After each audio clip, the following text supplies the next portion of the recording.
This is Zurich Airport calling for Racing Unleashed Season 2023 Beyond the Pinnacle. Today we race at the Autodromo Enzo Edino Ferrari in Imola. Ladies and gentlemen, start your simulators.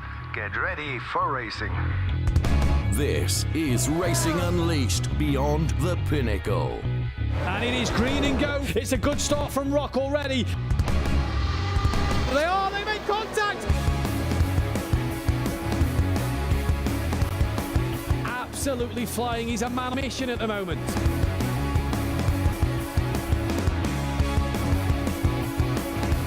Right into the gravel. What's happened up front? Oh, it's chaos.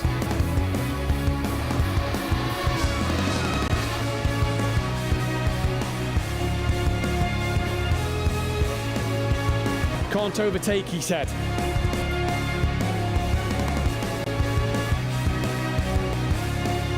Well, Augustin Torlacci, a very happy man at the simulator as well. This is Racing Unleashed.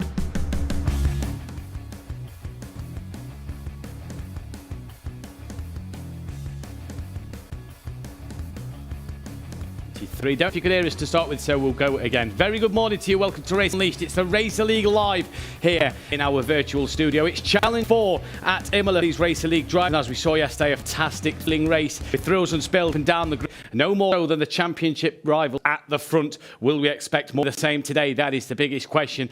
I'm your host, Mathew Duffin, and once again, we'll be bringing all the action of the Race League live here at this fantastic circuit at Imola, as it says behind me. Well, what a race and what action we had yesterday. Fantastic crowds in all of our racing lounges, party atmospheres throughout, and it's going to be no different today for the drivers. They've got such a unique opportunity and the chance to drive around this Imola circuit in none other than this beast here. The RU23 is the car that they've got to take on the Imola track, and this is what they'll be trying to control on this circuit. Tight, twisty, fast and flowing as well in certain parts of the circuit, and this RU23 car is the challenge that these drivers have to face today.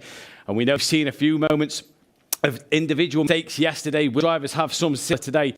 It is a bit of a wild animal out here on this Imola circuit. So what will the Racer League drivers be faced with in this one then? It's full 20-car grid. We don't have any drivers missing today. And we also don't have any knockout bans for drivers today. So it's a fantastic chance here. Full 20-car knockout qualifying as well as a race coming up a little later on. And can anybody stop Alejandro Sanchez? He is a man who hasn't been off the podium as far this season. He's been really consistent and is really starting to flourish. In terms of the challenges for these drivers, they see the 5 cars that we have at our disposal across the 5 racing lounges.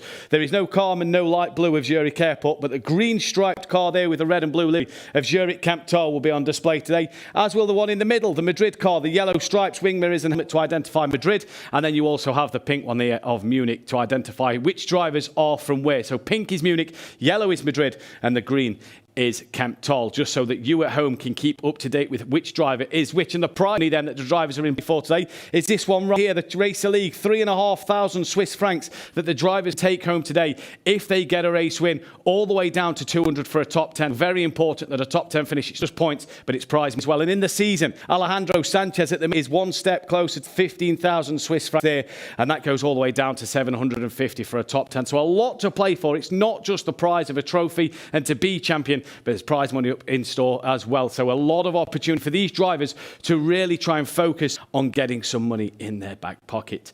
And this as well, as we heard from Francisco yesterday, it's 2.5 for a yearly subscription, 2,500 Swiss francs for a yearly subscription. Well, that would mean a lot to the drivers.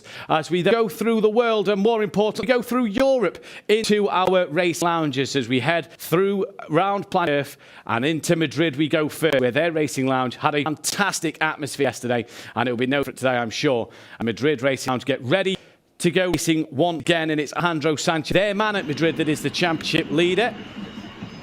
And there they all are in their knockout, in their gear-up session, getting ready to go in this gear-up practice session. They're all getting ready and lining up preparations for all the drivers to make sure they fully understand the circuit and fully know what is coming the way. Last chance to prepare for them, because now qualifying coming up a little later on is no time to be practicing. It's the one time where you have to focus and get into that seat. So all this time now is for the drivers to concentrate and make sure they get them last stakes out their system. And again, we head though now from sunny Spain all the way to Germany as we head to our Munich Racing Lounge.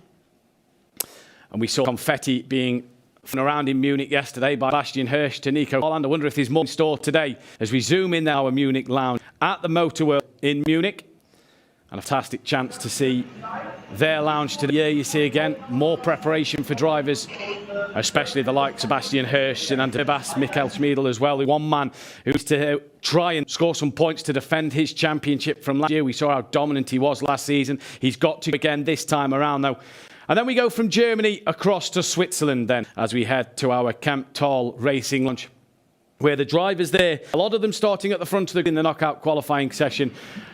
So we just go back to Munich for a couple of moments, and there you see our colleagues there making sure everything's ready. And now we can switch over to Switzerland at Kemptal.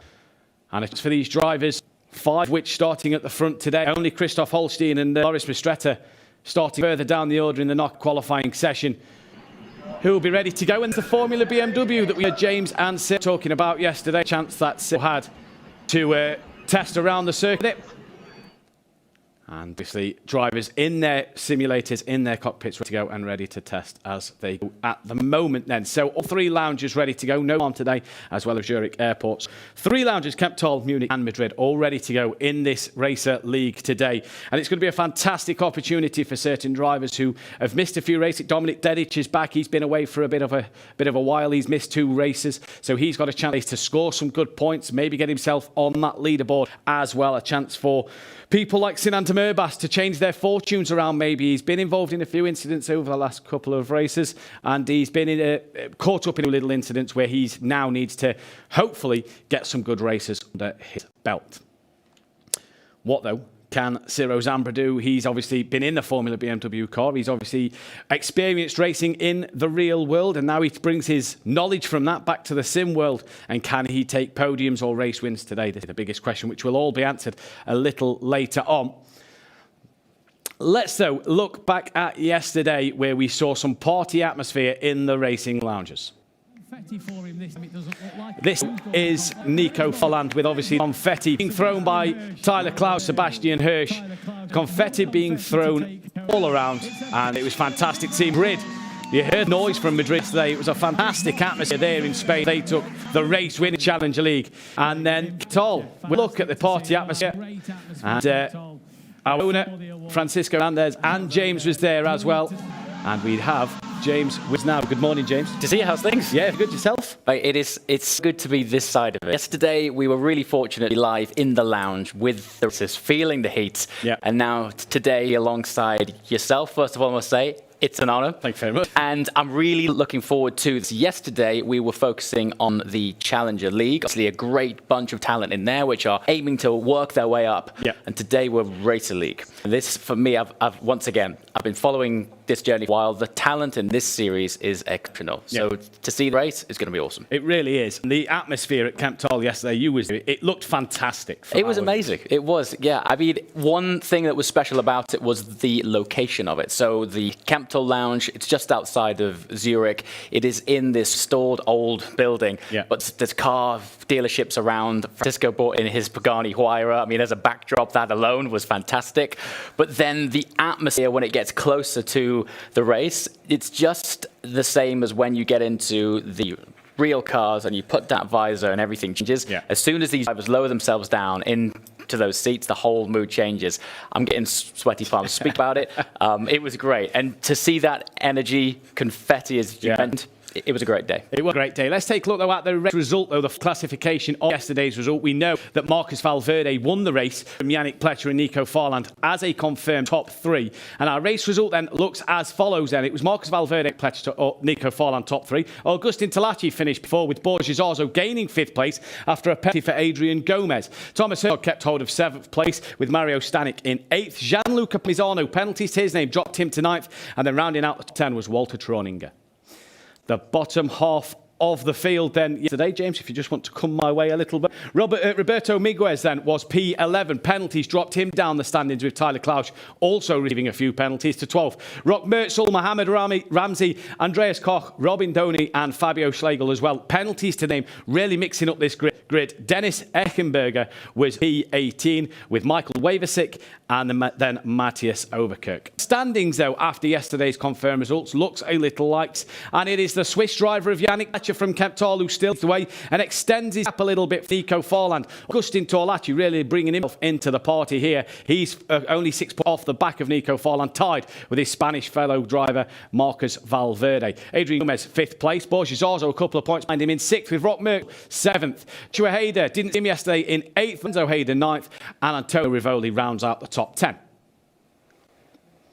Bottom half of the table then, Gianluca Palmano P11 with Walter Troninger in 12th place. 6 points for Mohamed Ramsey so far, has him tied with Thomas Herzog, who finally gets his team on the leaderboard with a few points next to it. Joe Stanek P15 with 4 points. Besnik Mertezi in 16th with 2. Tyler 2 points as well as is Fabio Schlegel. Robin Doney on 1 and then Andreas Koch rounding out top 20 on 0 points at the moment. And it was a fantastic race yesterday. You was there, Yannick Fletcher, who took a good second place. Yeah, it was all seeing Yannick, but I was actually really happy for Thomas. I mean, to see him on pole, you could see it, his whole demeanour. He was so excited to be there. Sadly, as you mentioned, it ended up in the race in 7th place. He was in good spirits. He picked up some points. Yeah. So he was in a great place. Again, the talent is phenomenal. So we are now excited, really, to see how this next stage unfolds. But once again, the difference of being in the lounge physically, there is this tangible energy. It's very cool. Indeed, you can. And you have to say, Thomas Herzog today, the emotion when he got the whole position, he didn't know whether he was happy or shocked, but he was so emotional about it. That's right, yeah. I mean, it's a chat that we had with him that he said that he's been trying to achieve moving himself up the grid for so long. He expected to be pole. He was happy to be in top 3. And even though during the race he ended up dropping down to 7th, you could still see he was really happy. Yeah. He was proud of it. And I think, if anything, it's probably given him the confidence that he does have it. He has it there, clearly. I mean, among all of that talent, he put it on poles. He has it. Perhaps a bit of improvement in racecraft, but yeah, great to actually see that journey for him. And it was great, that journey for him. Obviously, he said to us yesterday that he was on a couple of weeks before, so it's great to be back fighting fit, and it was great to see him on pole position. And obviously, emotion. We've got Zambru, you spoke to yesterday. He's racing today. Yes. The kid's got some talent. Our Challenger League champion from last year. Yes. He's coming from 15th in the knockout qualifying. He's a quick kick young lad. Unreal. I mean, I've been fortunate to be in the lounge with him for several races. There hasn't been a time where I've joined him in the room where he hasn't improved. The rate of development of that guy is wild. As you mentioned, he is our pre-season champion in the Challenger. That won him a seat in real Formula BMW car, which, from an experience point of view, we had a chat with him yesterday. I was fascinated to ask him how the seat time translates from sim experience to real world. Yeah. It was very interesting just how similar it was for him from sort of break points, turn-in points. He said steering feel was actually remarkably similar, but his neck and fitness, obviously, they spawn. So he's moving up here. No doubt he'll move up there too. And it was. And these are some of the clips that Ciro had when he's in his Formula BMW tray that he had. And it was fantastic to see him in the car. He looks cool as ever, doesn't he? Look, be over the moon and excited to jump in joy, but he looks as cool as he can be. Yeah, one thing that is actually really fascinating about this series is, while it is intense racing, in the sim lounges, our drivers aren't wearing helmets. Yeah. What's fascinating about that is you can see the expressions on their faces. Yes. You'll notice the really fast guys almost expressionless. Yeah. It's very calm, very smooth. You would think fighting 10/10ths for this small patch of tarmac, and you think they'd be all screwed up. Cool as cucumber. Yeah. And he translated that experience from sim lounge into real world. Cool kid. And it kept him calm. It kept him. I was told yesterday by Fabio that I believe won the event, that he was there by 2/10. So congratulations to Ciro. Yeah, you see the cool characters. We've seen Fletcher yesterday. Every time we went on board with Yannick Fletcher, just no expression, fully focused on the job he had in front of him, fully determined on what he had to do, and all smiles afterwards. Yes, that's it. They sort of transform. I mean, again, I was speaking to Yannick the second before he stepped in that car. If you go from real world talking to him to camera on his face, as soon as he steps in, different kid. Yeah. Like mindset changes there immediately. I think the most telling thing is the eyes. Yeah. You know, on board, eyebrows and facial expressions neutral. The eyes are absolutely laser. And you can almost see how far these guys are planning. It's almost like sort of racing chess. You know, these guys are all over it. So lots of tactics. Great seeing young talent coming through. It is great to see some young talent coming through. Let's take a look at the penalty roster, though, for the race league. Then no qualifying or no knockout bans, no race bans either for drivers this week. The penalty roster looks a little like this. Angelo Michele is the man with 10 penalty points. That's the most in the race league at the moment. Michael Schmiedel then on 7. Enrique Maradon, Ivan Kaufman, Loris Stretter, David Ladamada all on 5. So very few penalty points at the moment for the race league drivers. A chance, don't forget, for them to lose penalty points with a clean knockout and a clean race. They can wipe some for their name, but also the opportunity of gaining some more, which is what they are trying to avoid. And we spoke with Fabio yesterday in the Rush Hour programme. It does set the penalty point system in the race league especially is starting to work. We're starting to see a lot cleaner driving and a lot more better driving in terms of actual racing and no contact. As here is the current Racer League standings then. It's Alejandro Sanchez who leads the way. Wojciech Polezny, this was the results last time around. Wojciech Polezny second place, Florian Harser in third. Loris Bistretta was fourth with Christoph Holstein fifth. Mott Gasner P6, Mark Schmiedel seventh, Enrique Maradon P8. Sinan de Merbas in ninth with David Eade rounding out the top 10. Cero Zambra outside points in 11th. Javier Law was P12. Angelo Michele 13th. Ivan Kaufman in 14th place. Alvaro Aznar P15. Sebastian Hurst 16th, Kevin Abbey in 17th place, Devin Iskro, David Ladamada, and I missed the last name at the very end. Went too quickly. Have we got time to touch on Michael Schmiedel? Yes. I find it fascinating. Last year, number one. Yeah. He was dominant. Yeah. Dominant. Do you think this is a change in mindset? This is a less seat time? Or has got new talent coming through that's starting to push these boundaries? I think there's a mixture here, and you touched on it. The new talent is the biggest thing. I think Alejandro Sanchez has really stepped up his game this year. But me and Fabio have touched on this in Rush Hour over previous events. The car is different. Okay. And I think this is the biggest. I don't think he's fully confident in the car at the moment. Right. I think what we have with our RU23 car does suit his driving style.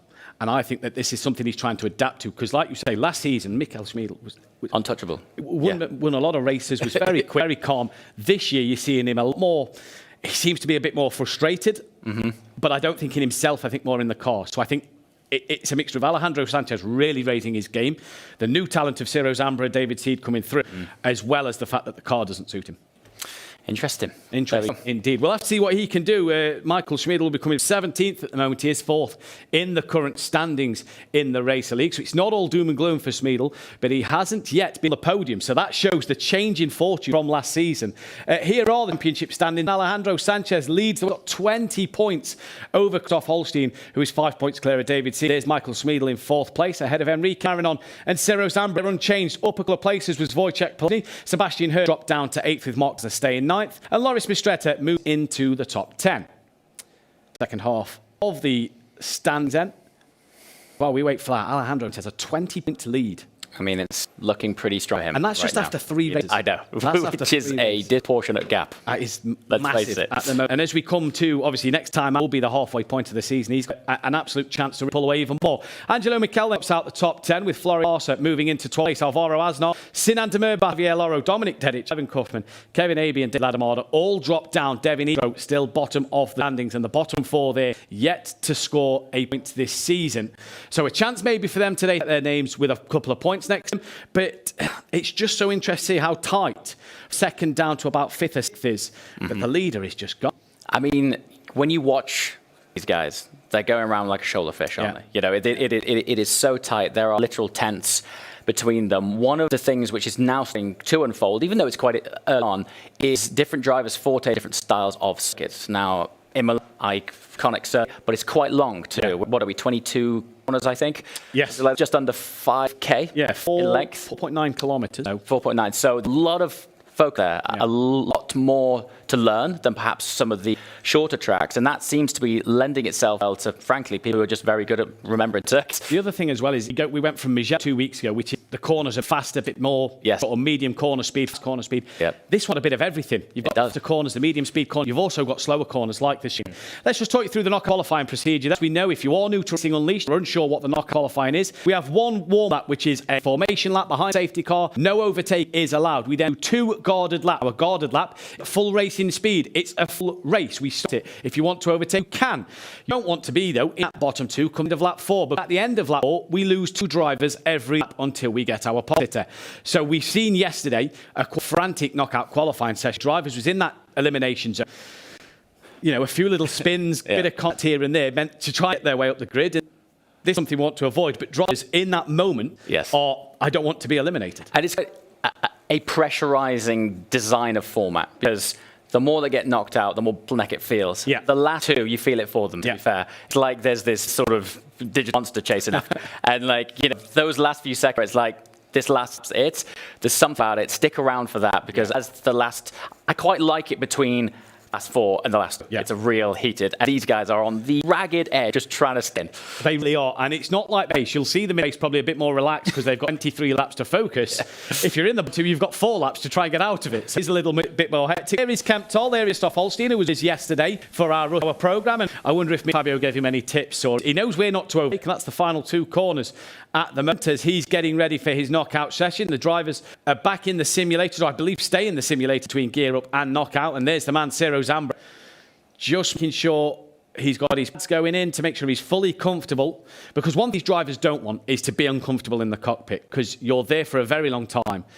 And comfort is the main thing. If you're comfortable, you don't feel right, you possibly don't deliver what you should be able to. Yeah, I mean, you would be forgiven for thinking, if you haven't been in one of these sims, that it's a fairly easy ride. I'm genuinely not exaggerating. When I step out of these, I've got sweaty palms. You'll notice a lot of our pros here are wearing gloves and driving shoes. And that's not just for, add levels of immersion. You get sweaty palms and you want better dexterity on the pedals. When you get in there, it's a carbon seat, but it's not a big seat fitted to you, so drivers look to adapt their own fitments. And that's where Ciro's just had the cushion to make sure that he's comfortable, it fits it to his a bit better. Yeah, that's it. So, and over a longer race, these things up. So the more comfort you can get, the more comfortable you feel it in yourself. Take any distraction, anything other than focusing on that. These small things make a difference to these guys. They really do. And it is fine-tuned with every driver, whether it is the real world or the sim, the slightest bit of uncomfort. And you could lose a couple of attempts because you're just not being able to do that time. So they're all getting in ready for their knockout session, which is coming up in a moment's time. As we see there, then the penalty points graphics for you. Just to explain the penalty points, you see at the top, we have knockout. If you get a 2-play grid penalty, it's 5 penalty points to your name. 4 places 10 and 6 places 6 is 15 points. Now remember, if it is an instant on lap 1 of knockout, so the first lap after the safety car, the penalty points are doubled. So that 2-play penalty could become 10. It's the same for the race. 5, 10, 15 second time penalty, or is it a 5, 10 or 15 penalty point to the name as well as lap 1 of the race, double penalty points. 20 penalty points on name is a knockout. Then you get refreshed to 0. Another 20 points, meaning 40 in total, is a race weekend. And there, though, is a reward. A clean knockout will lose you 2 penalty points. A clean race will lose you 3 penalty points. So if you 7 penalty points, or penalty points, should I say, in that knockout session, you have to remove 3 of them and drop to 7 after the race. So it isn't all doom and gloom, and a way for the drivers to be rewarded. If you have a bad knockout clean race, okay, you've gained a few penalty points, but now you've lost a few. So chance for them to really sort of win. That's it. There is an opportunity psychologically too. If something does end up happening, it's not the end of the day. You know, so we've seen some instances where it can affect the mindset of you think, that's it, I'm out of this. Yeah. Particularly in the race league, where it is so close that the difference between a few points, a penalty during a certain session can affect you. Yeah. Right. So to have that opportunity to be able to redeem it can be a game changer for everyone involved. And we've seen in the Racer League less penalties being given. Last week there was barely any. It was fantastic. Last time out, should I say, was barely any. There was fantastic to see.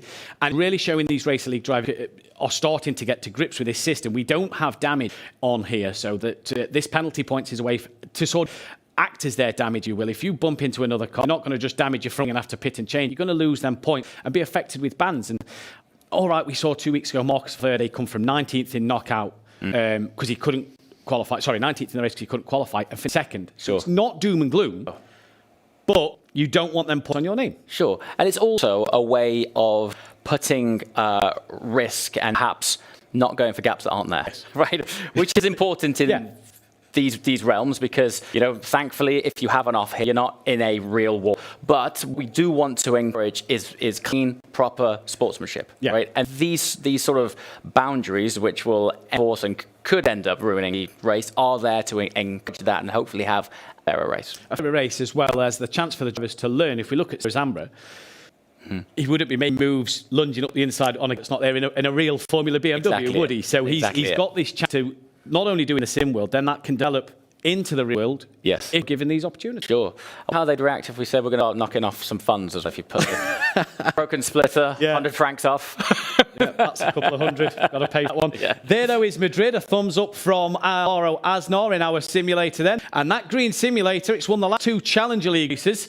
So Alvaro Aznar sat in the lucky sim in Madrid at the moment. I wonder how well he's going to do today. We've got Alejandro Sanchez in the red simulator just next to him. And then 2 other drivers in the background. There is Munich as our colleagues all sat there, family and friends as well, look like they're to watch and cheer on their respective drivers. And all the drivers, I think, Munich are all sat down at the far end of the screen because there's all empty seats at the top. But it all looks nice and calm at the moment. And then there is our live camera in Kempton. And this is the mindset of the driver. Look, he's zoned out. This is exactly what we were speaking about earlier. Outside of the car, smiles and laughs and games. As soon as they get in, and actually the physical act of putting on that headset is very similar to putting on a helmet. All of a sudden that's your Imola zone, They just zone in. I've walked past cars and I thought someone's been asleep in the past, but they're going through the lap. In their minds, We've seen over this season, we've seen different people in the simulator take different approaches, whether they eyes shut, head back like you're asleep. I think Ciro Zambra the other week was turning his steering wheel as if he was memorising the circuit. So it's interesting, it's fascinating as well to see the different drivers, how they prepare. That's right.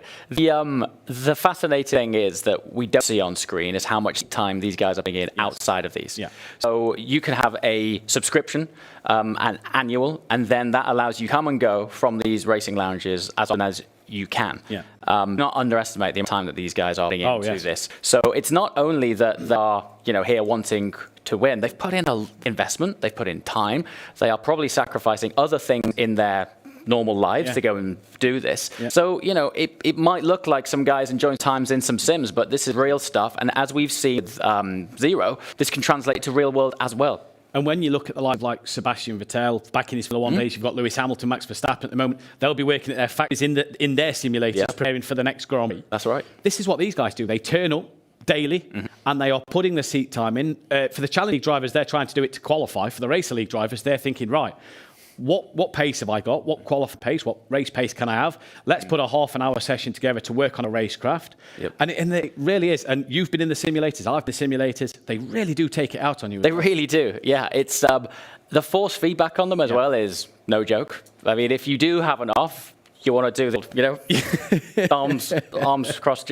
One thing as well, which is hard to say on screen, is how hot it is. Yes. How hot it is in there. I mean, we're in summer in Europe right now. There is a fan on the cockpit as well. There's a fan on the hot cockpit, which is a little bit asthmatic, isn't it? Right. And one of things which is hard to convey, we're in Europe. These guys are spread across Europe right now, which I think is one of the things I'd love to stress, that you're seeing everyone here on the same screen. We're on physical different locations around Europe.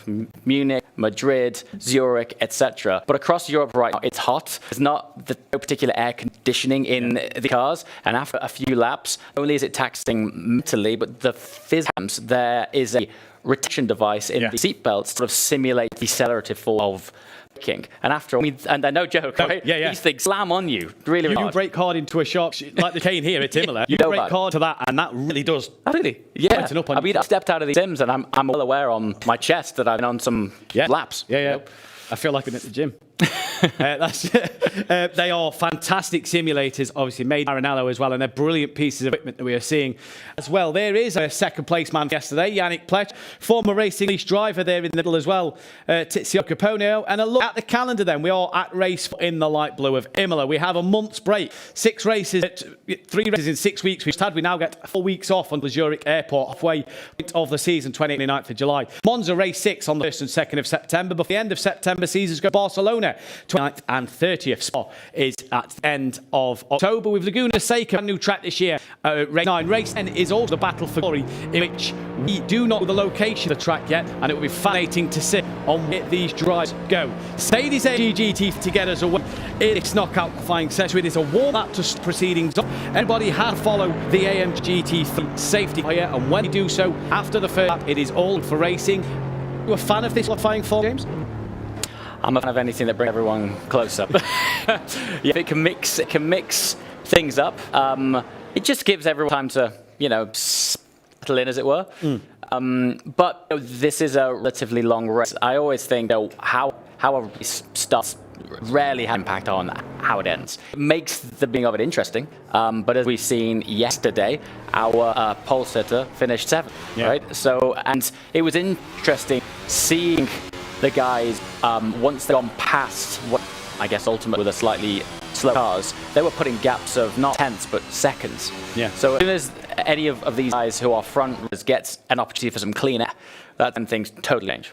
It indeed. Now, just looking at the list I have in front of me for this qualifying session, I believe we are missing one driver, and that driver, I believe, is Kevin Eastrom.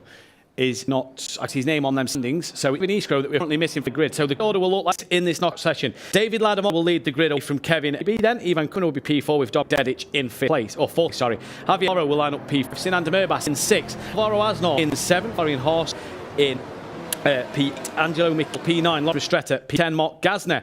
11th with Sebastian Herr 12th. Wojciech Lesny will be going from 13th with Cyrozan 14th place. 16th be Enrique Manon. 7th Michael Schmid, the defending champion. David Seed is going from 17th. Christoph Holst 19th, and Alejandro Sanchez will be going from 19th. So on the first elimination lap, we will lose the one driver as we lose 2 bikes. So after lap 4, we'll lose the bottom driver. So you don't want to be that last place. Looks like we're under here in this knockout qualifying session. As it is, the safety car pulls in, everybody gets away. You see a few gaps already from Nick Dedic towards the top 3 out front, and the top 4 cars are all based in our Kemptor Lounge, and it's Dedic then who comes through Tambello down towards Villeneuve. Already a bit of a gap between him and Kaufman in front. Not as bunched as yesterday at the start of that qualifying. It's not, no. One thing is, obviously, I'm not happy for Schill that he's down there, but he's a fantastic peddler. I am looking forward to seeing how he makes his way through the pack. Very efficient man in the knockout sessions, and you see him peak his time, and he knows when he's on the cusp of elimination, so we'll keep our eyes on him. Here's Kevin Aby, though, on the back of Dave Adamado as they come down toward double right-hander. A tricky section of the track. You keep the first bit fast, as you see Aby wide, and a big shot in the rear from Kaufman as Aby just put wheels on the grass. Keep it there, Kevin, and he rejoins. That's guaranteed penalty points there, I reckon, for Kevin Aby. Unsafe rejoin made for Kaufman as well, and that, though, was kind of ended session because he's a long way by now and he's got a lot of ground to make up. That is a game over for him, particularly if he picks up points, penalty points now off the back of that unsafe region. This is what I said earlier, it kind of does another qualifying situation. This can happen in race 2, and it'll be interesting to see how this unfolds. It can indeed, and as James said earlier, look at the eyes of Alejandro Sanchez, determined and focused on the task he's got in front of him. He's moved himself up to P16 at the moment, Fiddles up to 14th place. We're back to Dominic Dedic now, who's seeing 2nd place. He's got Javier Loro hand on the back of his car. Looks at Villeneuve to maybe get a bit closer, but it's not part of the track to make an overtake there. It's Javier Loro then in our Madrid lounge. He's got Sinan Demirbaş right behind him. You just see in that glimpse at the top of the screen, but it's 4 for the lead here, separated 0.8 of a second. And again, we're just seeing now quicker guys start to get on the back of this train. We're starting to see this congestion that we had today. Yeah, we've also seen as well the visual representation of racecraft and quality of drivers here. Obviously, no disrespect to the Challenger League, but visibly a little bit more scrappy. These are so much more consistent. Yeah, right. They're following exactly the same lines. Great to actually see. Sinan Demirbaş on leaderboards just got past Javier Loro for P. Here's Alejandro Sanchez, we're currently watching, has a bit of gap to Smeedle, just ahead, a lock up of the brake by one of the cars in front, and look at how busy it is at Ravazza down the turn 18 and 19. This one bounces a little thick right at the corner. Not really at the drivers will feel that one, then down across start line. We lose now driver at the end of this lap. So it's important now for drivers, if you are, I believe, Kevin Aby at the moment, to get out of that place. As Javier Loro lost out to Demirbaş, now being attacked by Alvaro Asnor at the moment. Both drivers this in Madrid. You just puff of smoke from people looking up into Villeneuve. With Sanchez then, he's down in 15th, lock-ups from the drivers in front, and he's looking at Smeedle. These two were still rivals last year, went at it the whole season. And Sanchez at the moment, the man who is the lead As then P5 trying to get on the back. Loro once again into the double-hander. It is Kevin Abey currently in that 90th place. He is only 1.5 seconds behind Sebastian Hirsch, who had the best of qualifying at the moment. Holstein, though, is trying to come onto the of Sanchez. Look at this. The guys just cannot find a way through front. So this will be really interesting to see how this translates into a race. If Sanchez stays where he is now, he will be out in a few laps. As you mentioned, he's currently our title leader. We're only 3 here, but this is going to change his entire season based off the back of that incident earlier on. It is indeed. So will he be eliminated in 2 laps? Can he place us up? This is the biggest thing to keep our eyes on. Here is Kevin Abey then, who will be eliminated this lap, and 19th place will be on the grid for him. So he will be able to step out the pit and reflect on that knock session. On board with Seidel on the back. Ciro Zambra, that was a car off there in the gravel. Not quite sure who that was. Dominic Deddy. So he's gone from second place within the gravel and is now way on the pack, 6 seconds off the back of Sebastian Hirsch. That helps with little mix like that. That helps Sanchez and Smeedle get through the pack. One of the things I'm interested in, and this is character of a driver. Right now, of course, the likes of Sanchez has had it up front with some good drivers, clean air. I'm going to see how the psychology of being at the back of the pack, frustratingly stuck behind other drivers, affects him going forwards. The thing to note as well, the tier of the car from front will be in this car. And while there's a long, speaking of long trains, look at how wide these guys are. Big dive. Smeedle there, sporting the headband then. He's obviously seen Marcus Valverde take a race. Wants a piece of the action. With his headband, he's up to next place. So there's a few cars off. He's in 3 places. Horsa in 4th, has Javier Loro attacking up the side at Ravat then. And the big contact made, nothing too major, just pushes her a little wide. He also now lost a momentum. They're going to go 3 abreast down the hot straight. And Mikel on the left. Javier Loro in the middle, Horse around the outside. They bounce off each other like a pinball. How they'll keep together is fantastic. And that's for Angel Mikel, a great move to take 2 places. Well, that was a massive unexpected shuffle. A minute ago on that previous lap, he thought Sanchez was going to be out. All of a sudden, he's made a massive amount of places, going to benefit massively from driver skill in this part of the grid too. Let's see if it allows him to jump a few more places. Indeed, it does. Bastian Hirsch down in 16th, we lost Itch down in 8th place, and we lost Kun as well in 7th. It's now Sebastian Hirsch in 16th place. There is a man to keep our eyes on, but he now is in that could be eliminated. He's right on the back of his train. And when you look at the time, there's nobody or a second car in front. He's so close. Interesting, our chat out Smeedle. He's just overtaken Sanchez. I am really... bit of contact, bit of contact there. And that's allowed Smeedle to get up the inside of Gazner. On the exit of the chain, he pulls to the outside now as they come downhill towards Rutzer. And again, that's the patience to Smeedle. Led it car on the inside of the line, and Migretta keeps hold of P7, but now, because of 2 cars together, moves up into P8. There you go, start right at the back of the grid. All of a sudden, his talent is starting to come through. We've seen off the back of Steer, regardless of being a different car, the guy's got the skill. He's stuck to the lead. I do personally want to see that last battle between Sanchez and Smeedle. David Seed then out of qualifying, down 16th place for him. So Sebastian Hirsch may have made a few places. Enrique Marinon was the other to drop in 15th place. So Steen now down in 4th, Sebastian 13th. Them 2 guys are on the cusp of being eliminated. Sinan Demerbas, Alvaro Aznar out front. Angelo Kell 2.6 seconds behind the front 2.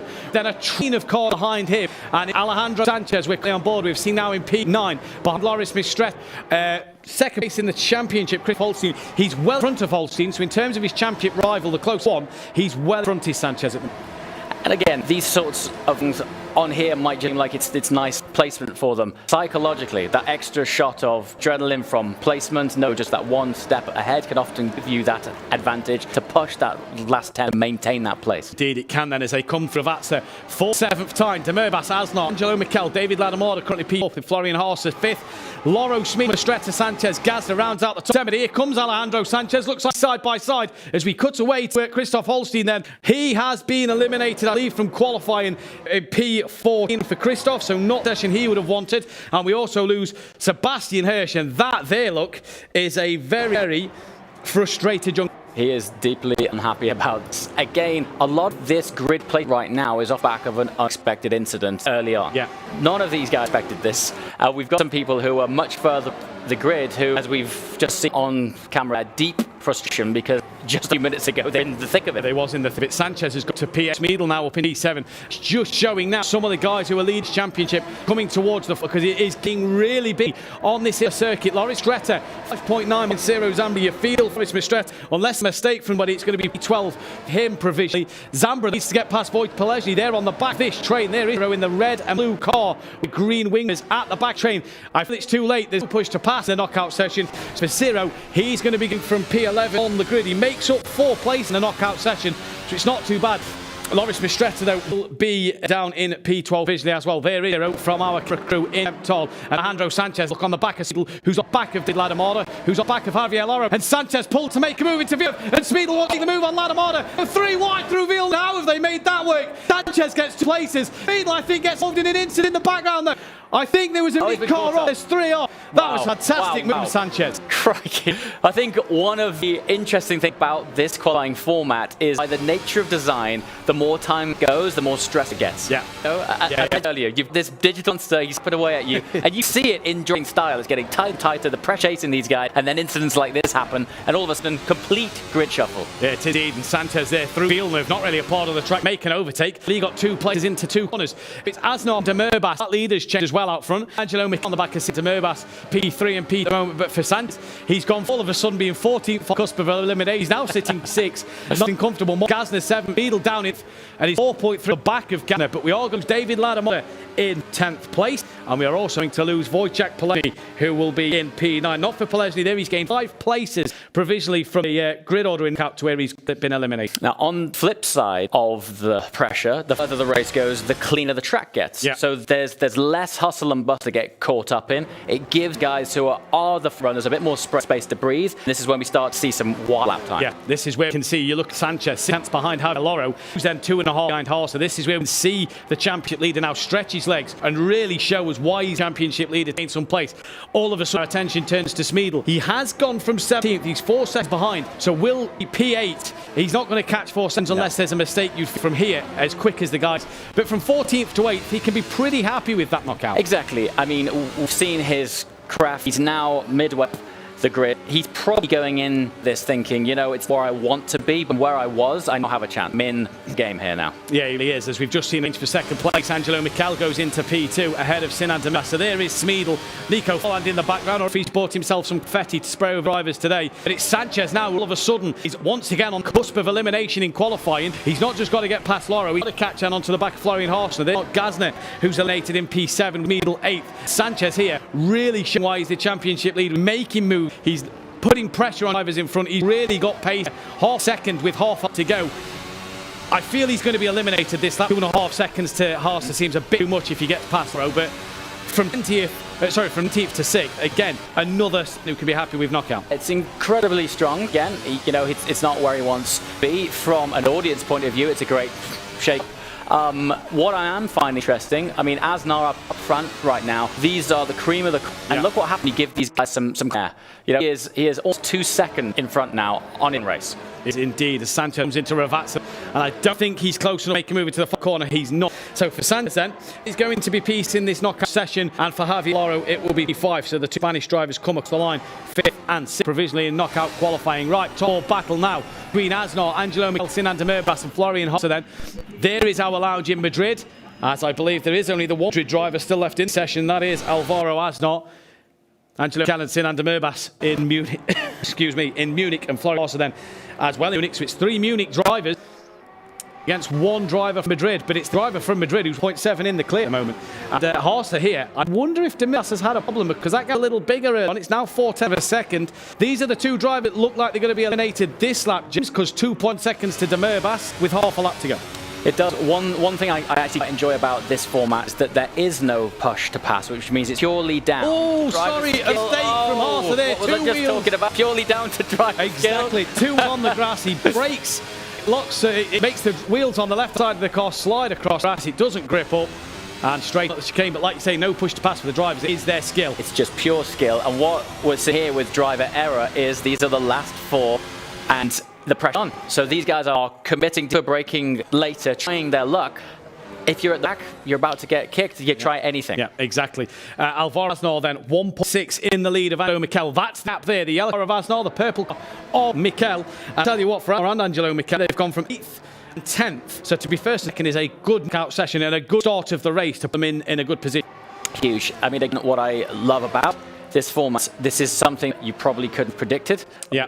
The way the race being so far, top runners and fairly consistent. It's that curveball which has resulted in, now, in my opinion, interesting grid. It is an interesting grid. We've got some of the top drivers in the championship standings all over the grid. Yep. So it's going to make for an interesting, a bit of a bounce off the curve there for Mikel. Just puts a little wider than he'd have wanted. And that really is a pretty tame way to end the knockout session compared to yesterday, because Alvaro Aznar, he got the job done when he took the lead of the race, knockout session should I say, and he's just not looked back. 1.6 seconds then for Alvaro Aznar. He's going to come across the line provisionally in P1, and Angelo Mikel will follow him home in second place. And look at that. There we go. There he is. Finally, reaction. So we will hopefully speak with Aznar in a few moments' time. As we wait now, race control are going to be busy, making sure everything is the right decision in the grid order we get. What are you expecting for that early spin? It was the rejoin, right? It was the rejoin for me is a slam dunk. They'll obviously look at the incident between wide and the incident between the two of them. Yeah. The rejoin is a slam dunk penalty. Apart from that, I there was pretty good racing. We didn't get to see why Smeedle was so far off the pack at the end. No. We saw 3 cars off. Yes. Maybe race control caught up in the thing. Yeah, we'll see what happened with that incident. But it's Alvaro Aznar, the driver from Madrid, who takes pole position in the race later on today. But I tell you what, Munich, they're in a good position. Their first race winner of the season here, because the 3 drivers, second, third and fourth, they're in a fantastic position. There is race control, and you can see the little 2 screens there at the bottom right and the middle. They are monitoring everything. Our 3 race control stewards, as well as our expert, Cole Venliger, there, really going through the analysts, checking every camera view, throttle input, brake input, and are really going to monitor every decision here. Would you on that wall doing these decisions? Do you think you could do it? I don't know. It's the pressure of it, isn't it? More of a... Because, as we were speaking about earlier, it's not a game. Yeah. It's real. Yeah. These guys are investing time, life, and money. Yeah. And I want to be in that seat. No. If I'm honest with you. Fabio say every week, it's the whole job here at Racing Unleashed, being race control. There's Kemp Toll. The driver all out of the cockpits, taking plenty of fluid on board. There's Christoph Holstein to the right of screen. And they'll be watching us, hopefully, on the screen in the Racing Lounge. Plenty of fluids. This is important on board, James. Well, I mean, honestly, it sounds daft, but I'm in that lounge yesterday, boiling hot. There is no F, you know. And once you're in that cockpit, it's small. You're surrounded with carbon, and it is intense. I mean, drivers step out, wet backs, sweaty palms. Yeah. And honestly, they are treating themselves as athletes. They have to. There's Madrid then. Everybody's out the cockpits there. It's not the party atmosphere we saw yesterday just yet, but I'm sure they'll be making plenty of noise if Alvaro Aznar can transfer that P1 into a race win. A few high-fives between drivers there as well. And again, you just see that they're just going to make a relax. Alvaro Aznar, no shoes. Look at that. See that's interesting. Yeah. Some drivers bringing their own boots. Other people aren't even wearing boots, you know. And it's as simple coming down to personal preference. One of the things I will say, which is interesting about no shoes, the pedal box in these sims is a real racing pedal box. Yes. And the force you have to press them is not like a road car. And the braking tech as well is very different. In a road car, it's progressive until you slow down. In a race car, it's a massive damp and a bleed off. Yeah. I'm doing it with no shoes, to be honest with you. After, 23 laps? Yeah. No, thank you. Well, he's done 13 laps in qualifying. He's got 23 laps to come up and do in a few moments' time. So he's got pressure on as Aznar. With no shoes, he might have his foot slip off the brake or anything. I wonder if he's got the gloves. Because if no shoes, no gloves. No gloves. That's no joke. Absolutely. So the race will be coming up in a few moments' time. Race control are going through everything to make sure we get correct grid position. We'll also be doing our favourite part of the show, Rush Hour. Fabio will be joining us once again, and we all know that you love Rush Hour apart from race and knockout session. It's the favourite part of the programme. Coming up here today, if you want to qualify for the Challenger League for the next race at the Zurich Airport Circuit, the qualification window opens on the 17th of July. As they go, look, the graphic just comes up as I say it. 17th of July to the 26th of July. If you want to qualify for race 5 at Zurich Airport, come over to one of our 5 in lounges. We've got 3 in Switzerland, 1 in Madrid and 1 in Munich, and get yourself involved. You want to keep up to date with race results, penalty points, just anything Racing Unleashed, please go over to our social media on Instagram, Twitter, to make sure that you keep up to date the latest information then. And there you see the whole qualification period, the light blue, 17th of July till the 26th, if you want to be involved at the Zurich Airport Circuit at the end of July. And have you seen the Zurich Airport Circuit? Well, I was about to say, what's very cool about this series is these guys are an exclusive proprietary circuit. Yeah. And obviously sim racing allows itself to create environments that would otherwise be impossible. And it's a long circuit, right? Long circuit, bumpy really as well. Bumpy, long. But what's brilliant about it is it is mapped off the Zurich surroundings and Zurich Airport, which is where one of the racing lodges is based, and it's effectively their home race. Their home race, their Monaco of the calendar as well. Yeah.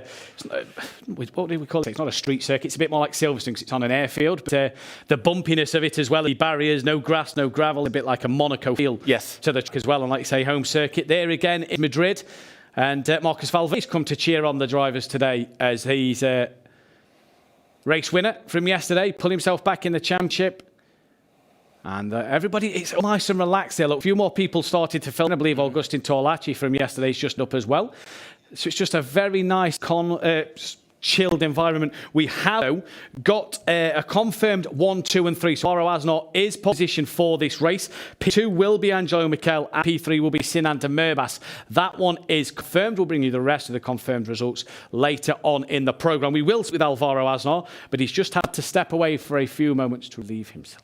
So we hopefully will speak with our pollster then, just before our rush hour programme. And a lot more chilled in Madrid today than yesterday. It was very loud and noisy. It was, yeah. I mean, honestly, from a driver's point of view, they probably prefer it. Yeah. You know what I mean? It's a little bit like the difference between when you see players at Wimbledon and players anywhere else. In the background is a full-on party. From a focus point of view, obviously for spectators, it's great. One of the things to share is get yourself down to some racing lounges because the atmosphere is cool, but there's food and drink and cool cars and great people, but the drivers, they're there for one thing. Yeah, the drivers. So for them, they're probably thinking, thank God for that. No one's blaring any music in my face or anything like this. So. We've got the Test cricket, the Ashes going on in England at the moment. And the same atmosphere. Right. The crowd are all partying, drinking. They're on the field trying to concentrate on what they need to. It's the same feeling in these lounges. The drivers focus. Yes. And everybody around, cheers. Nice drink. And a nice bit of it. There is, though, the Formula BMW with a few of our drivers sat around it, taking a look at the beautiful car that Ciro Zambra got to drive. Maybe thinking one day I could be in the car having a little go. And what discussions do you think, James? You was there yesterday. What discussions do drivers have with each other? Do they analyse their knockout session with each other? Do they talk to each other about what they can do in the race? Or is it just more chill, just a normal conversation? It's been a mixture of things. I've been privy to just what were you up to at the weekend? And then I've been privy to turn 8. What's your entry point, you know? Yeah. So it's interesting.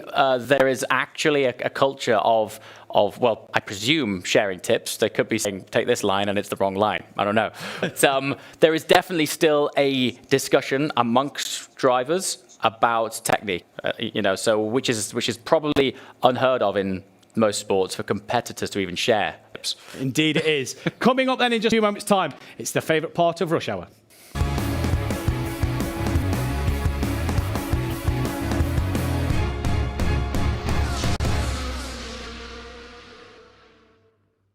And we are joined by our favourite kind of colleague here at Racing Unleashed. Fabio, welcome.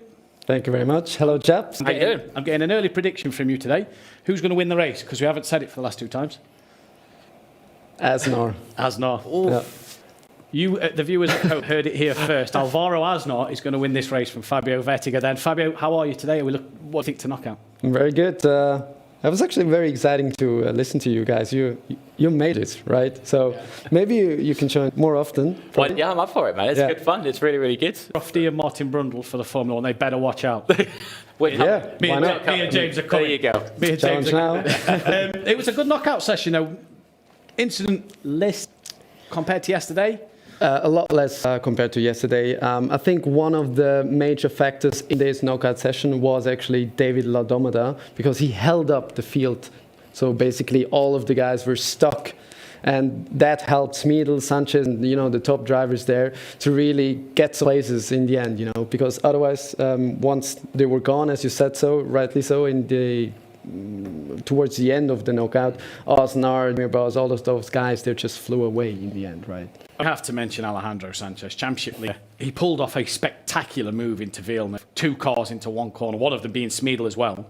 He's just really on it this season, isn't he? Everything just looks absolutely inch perfect from him. He's on it, but it was actually a very close call there. So I'm very eager to know what race control is going to decide there, and especially what happened after, because Smeedle was involved in some sort of a mishap, So I'm sure we're going to see that. I'm sure we will see that. We'll be able to take a look at a few replays in a few moments' time. But it's been a fantastic session. As me and James touched on it earlier in the programme, the Racer League boys seem to really be getting to grips with these penalty points, and we are seeing better driving, cleaner driving, and great racing.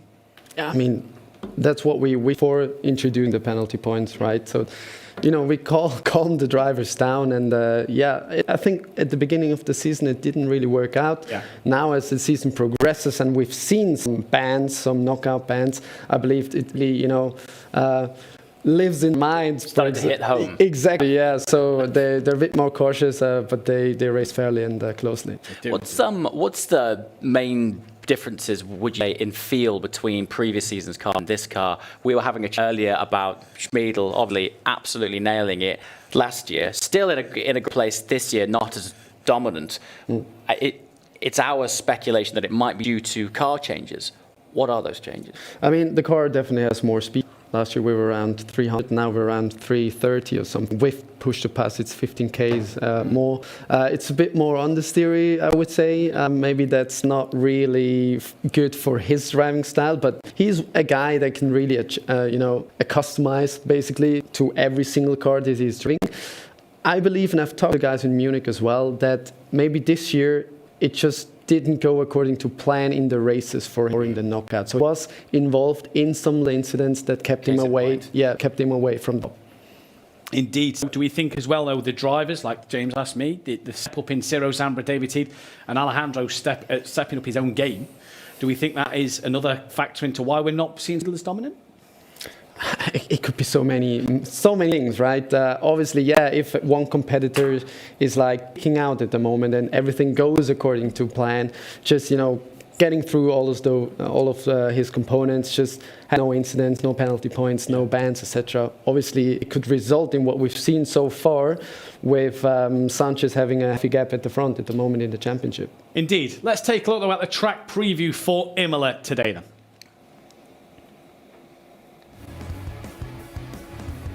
So the Imola circuit here in Italy. It's a fantastic track, an iconic track, an old school sort of circuit, 4.9 kilometres in length, 12 left-handers and 9 right-handers. It's 470 metres from pole position to turn 1. It's one of the few tracks that drive counter-clockwise, and it is the home for Ferrari. And James, counter-clockwise means it's a bit of a different change for the drivers going left more than right. It is. I mean, most tracks around the world, twice you exit the pits differently. Yeah. As you say, your general direction of turning opposite to what the rest of your season is. Guys, obviously very proficient drivers. It does have an impact on craft, particularly when you're going to make that move. You're so familiar with perhaps driving up the inside on a right-hand turn.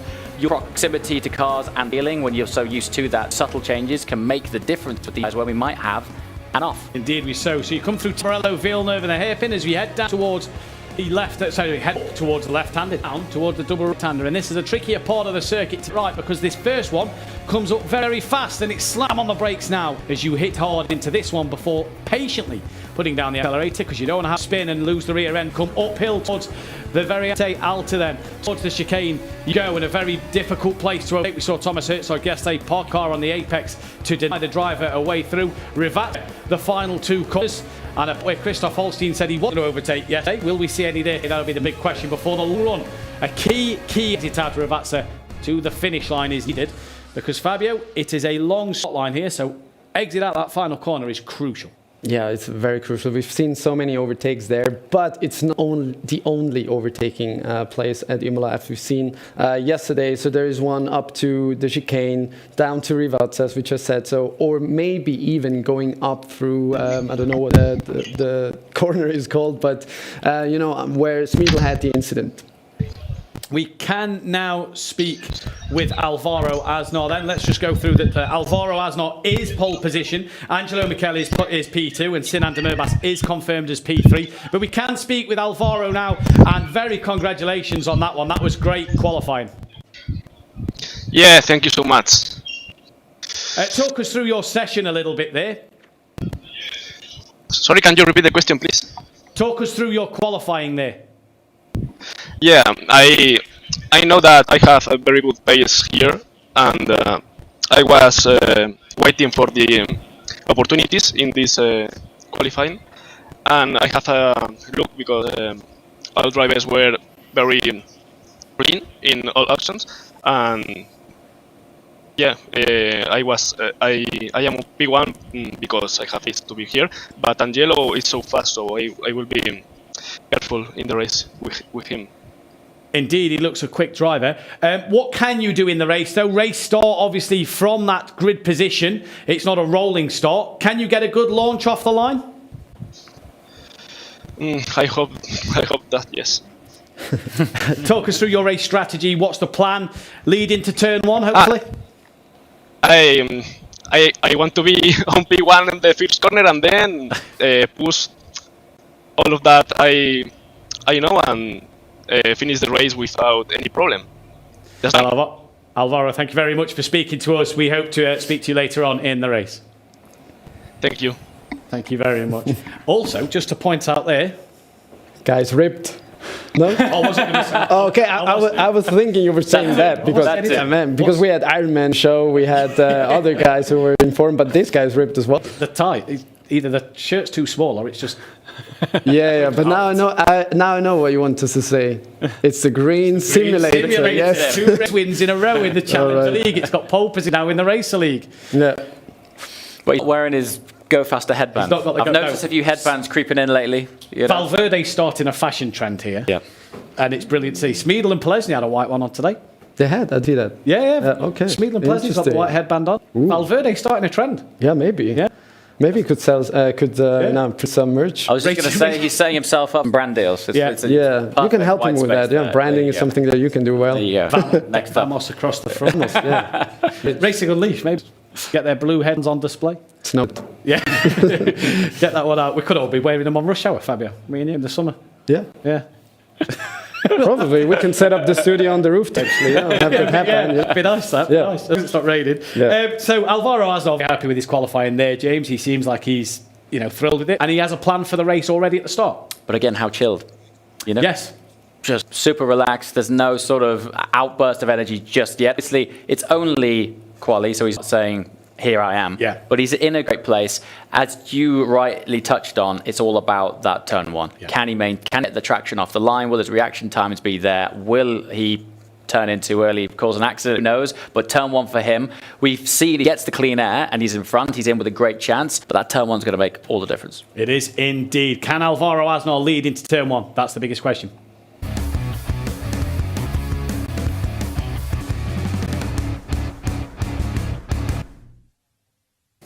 I wonder how many takes it took Noah to catch that hat. He said one. He did say one, actually. Yeah. That's a good point. Yeah, do you trust him? Yeah, I trust him. Yeah, he did that. Skills. 100%. Skills. Yeah. We have quality here, basically, at least that's for sure. I'm going to look at a few replays. Now, though, when we see we're on board with Ivan Cuff here, and it's Abby up front. First lap, double penalty points. This is the one that you saw, James, on stream. So it's Abby. It's going to go wide here, loses the rear, slams on the brakes. Fabio, next driver's point of view at Racing Unleashed. It's a tricky one. You know why? Because actually Kaufmann is also coming with a lot of speed. He has it's a big gap now. See, so AB is going to go to the grass there, loses the car, and now also Kaufmann is on the grass, can't really slow down, bumps into AB, and yeah, you're just a passenger, right? You are just a passenger. AB obviously slammed the brakes when he got back up, when he caught the rear end, stop him from going too deep. That resulted in what hopefully we'll possibly get to see in an unsafe rejoin, James, that we saw in this session. And it was just, is it that frustration of the driver? He's just been hit around, made his own little mistake as well, that it's, we need to get back on this track. These guys are composed on the track. As they get off the track, passive mindset set switch. So the panic to rejoin fast, quick. Yeah. Double up, jump. Yeah, straight back round. This is the unsafe read. So he gets hit from mind, and all of a sudden, I need to rejoin as quick as possible. Bang. And 2 cars there, Fabio. Yeah, you can't do that. And one thing that you have to remember here is he had dirty tires. Yeah. So he is off track. It's slippery. He wants, as James said, he wants to go on, back on the track. Don't too many places, but unfortunately, it's not the way to go. Not just dirty tyres, they're probably a little warm from having that bit of a slide and spinning the car around, so a bit warm, dirty. Could he have rejoined a little further up the hill? The problem is he's actually rejoining very slowly. Yes. Maybe it would have made sense to do a donut and then or accelerate off track and then rejoin. Yeah, up the hill and rejoin. With more speed, Because the racing line kind of goes to the right. Yeah, it does. And they come back across sort of middle of that straight towards the chicane. So there is a space where he could have maybe come on. Would have been better on the top of the hill, actually. Yeah. You know, in the heat of it, there's so much chaos. Right at the start of the race, he had a great place. Yeah. Straight away, he's off track. Quick. Scramble, and it all goes wrong. And it's a split second. Am I coming here? Am I coming on there? Exactly, and you make your mind up like that. Yeah. And that's it. Unfortunately for him, he was on in the middle of the track coming through. But it's given us a cracking grid. It's given us a cracking grid. Yeah. But that's a slam dunk penalty, the unsafe free. Yeah. Here is Dominic Dedic, Dave Ladamorda. We didn't see this one on stream, so it's coming down towards Tamburello. Then Dedic goes the outside line. Gives some space. Yeah, plenty of space there. It's the thing Dedic is beside Dave. Fully alongside there. Fully alongside. alongside. Dave can't turn in like that, so he knows the car is there. From my opinion, clearly Dave's fault. Probably also the decision-based control, but Dedic earned himself the right to be there, the right to have a car's width of space. Yeah. It was a heavy turn in. It's side pod front wheel, isn't it? So he's more than enough alongside. It's Dominic Dedic. It's just given Dave the space into the first part of Tamburello. Big bit of space. Well, yeah, it just wasn't given back. It's just it's a bit frustrating for Nick because he came back now. Obviously, with the format as it is at Racing Unleashed, he started way up front, and this track is difficult to overtake. So big points were actually on the table, big prize money, but it's all gone there. Well, he started 5th in knockout. He ended up 18th after that. Penalties may go his way to bump him up the order a little bit. That just goes to show in this knockout session that one spin, and we touched on it earlier, especially in the Racer League, one moment, and because these guys are so fast, that's your session over. Yeah, and the thing is, we've seen, not over for Dominic. Because last evening we've seen, I think, Stanit going from P20 or 19 to P8. So it's still possible to get some points, but I would assume there's less chaos. I'm going to hold you to what you just said. It's difficult to overtake. Alejandro Sanchez said that at Mugello and came from by the back and won the race. So we'll see at the end of this show. Yeah, but he was lucky also. Yeah, but we'll see how much. We'll see about that. Yeah. So we've got that's not winning the race, and you can't. It's difficult to overtake. So we'll see how we are at the end. This is Wojciech Pilecki then on Kaufman. Then this is coming down into that double right-hander, and Pilecki quite the way behind at the moment. Not sure where Kaufman is. Bit of a lock up and gone deep from Kaufman there. Yeah. Oh, mate, it's the car behind here, right? That's the main thing, isn't it? It's the overtaking car's responsibility to not make the contact. Yeah, especially because they were not really in a fight. He just had more speed coming out of the corner, and then he touches him on the rear. Shame to see, because we touched on last time after Mugello how well Pilecki had driven in not just knockout but in the race. Since his knockout ban, he really had come forward a lot more. This is Pilecki's view of it. They come through the double right-hander. Kaufman locks up. He's already lost momentum. Where should Kaufman go here, right? Yeah. He's on a racing line, and Pilecki just has more speed, wants to the right, touches him on the rear. It's on him. It's the small touches as well. Yeah. Incident 1 and this incident 3, to me, have similar traits in that both cars at the rear who are approaching what eventually ended up being the incident aren't obviously anticipating there to be some decel in speed in front of them. That one there, just a slight improvement on reaction time would have been able to miss that.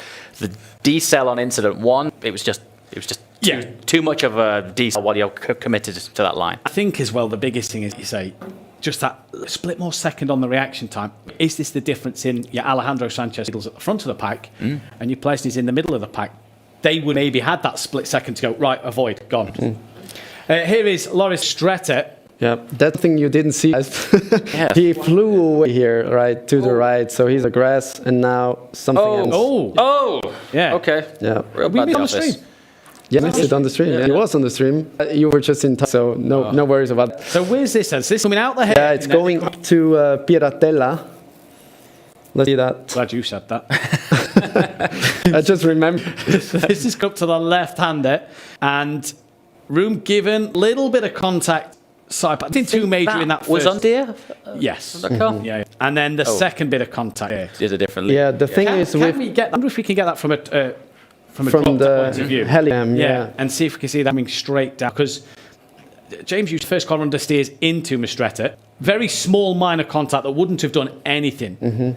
But the car behind has that bit more momentum. And I think, was that Seidel and Sanchez? I don't recall. I could see that again, we know. But the thing is, car obviously uses that free space that was actually the result of that car in front hitting Mistretta, right? Yeah. So Mistretta is coming back, maybe not expecting another car there, touches the Smeedle or whoever it was, and then shunts into the gravel, basically. Sorry, them yesterday, didn't we? Just the awareness of the drivers around them was just, it wasn't that it was they're lacking, but it's the lack of visibility they have to see the other cars. Yeah, we have, sorry, I don't want to interrupt you, but the thing is, it's very hard to know where cars are. So as a driver, I know you can't really blame someone if you don't see the car in blind, but the thing is, you always have to expect a car to be in your blind spot, always. Is this a subconscious psychological effect of a counterclockwise circuit? Possibly so, maybe thinking that there would be a car on the right, and obviously with it like going the opposite way. Good This point. is a Smeed instance. This is, expect to see Sanchez. I think this is a fantastic move from Alejandro. Look, no contact at all. How he made that. Wow. Smeed gets a bit of touch there. Not sure who the other car is from Munich. And he goes for a gap between Smeedle and the car from Kemptol that was not there, and it took them all of them out. It was Dave, and who was the other car? It was a Munich as well, Munich right? Oh, yeah. So it's first of all, the move from Sanchez, fantastic. You wasn't watching the Look at this. Crazy. Look at this. Maybe a little bit. Bendinvix here. Don't know how he made that. Villeneuve as well. Don't really overtake much at Villeneuve. So it's this white car we're looking at here. Just comes across again. Yeah. It's that lack of awareness of Smeed still being on his left-hand side. Yep. Oh, such a shame. Such a good battle there. It was Pelesny. It was Pelesny, the white car.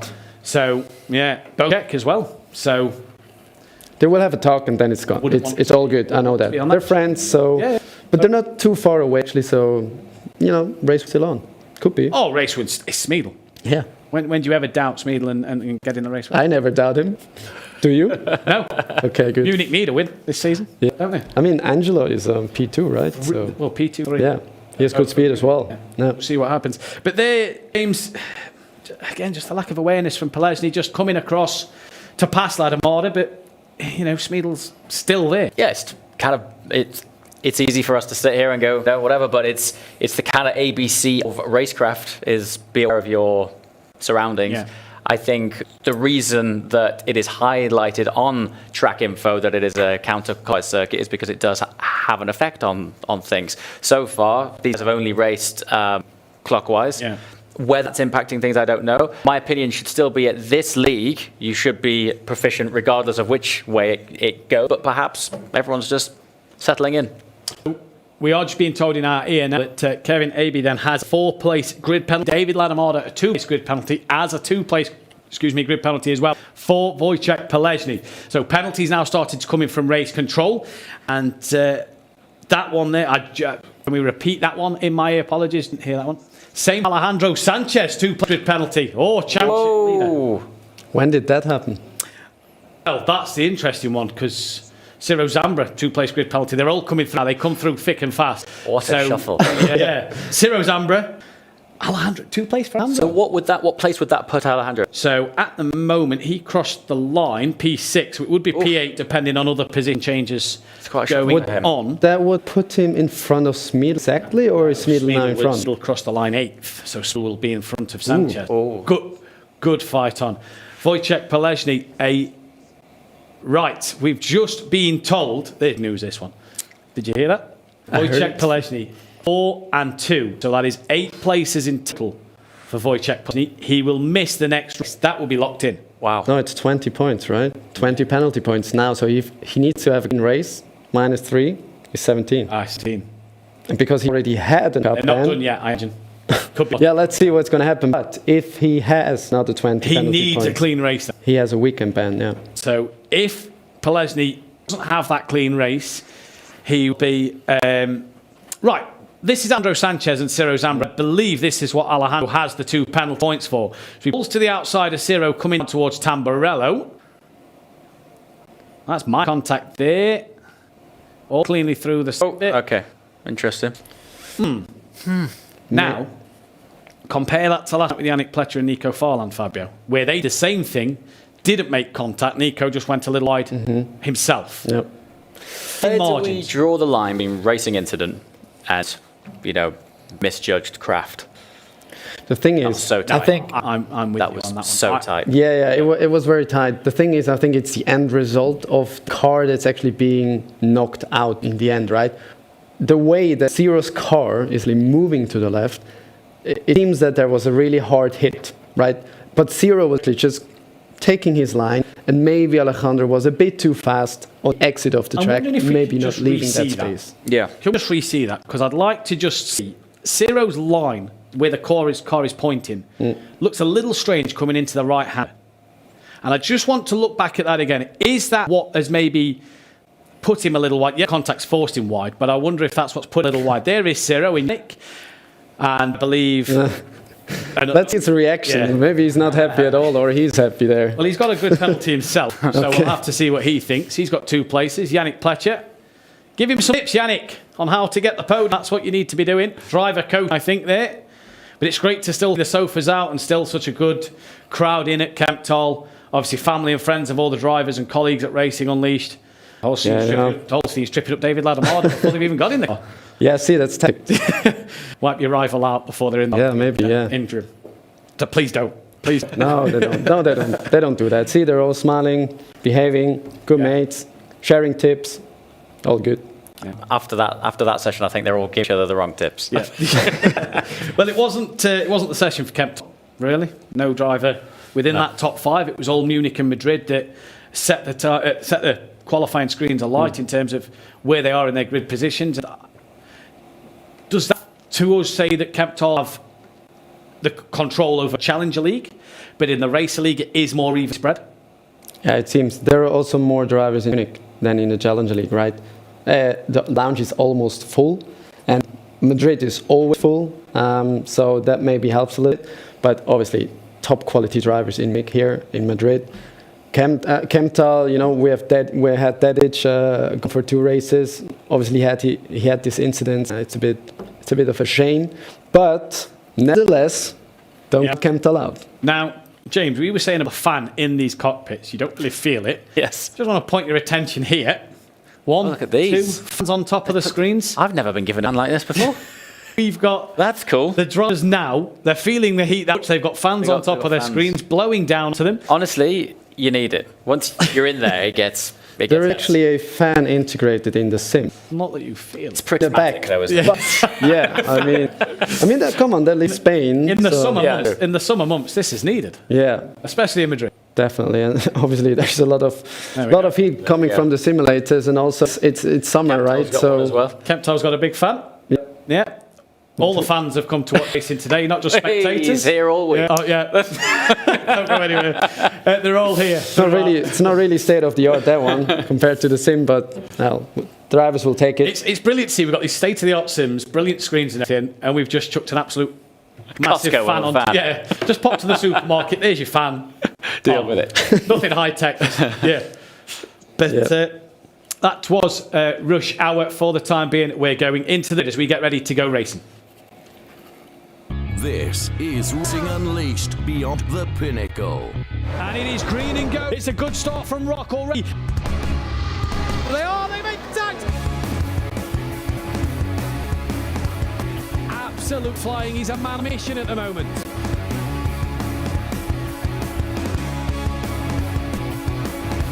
Right into the gravel. What happened up front? Oh, chaos!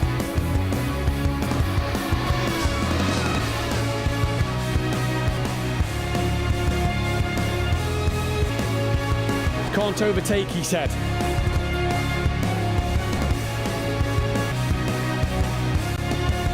Dustin Torlach, a very happy kiss on the simulator as well. This is Racing Unleashed.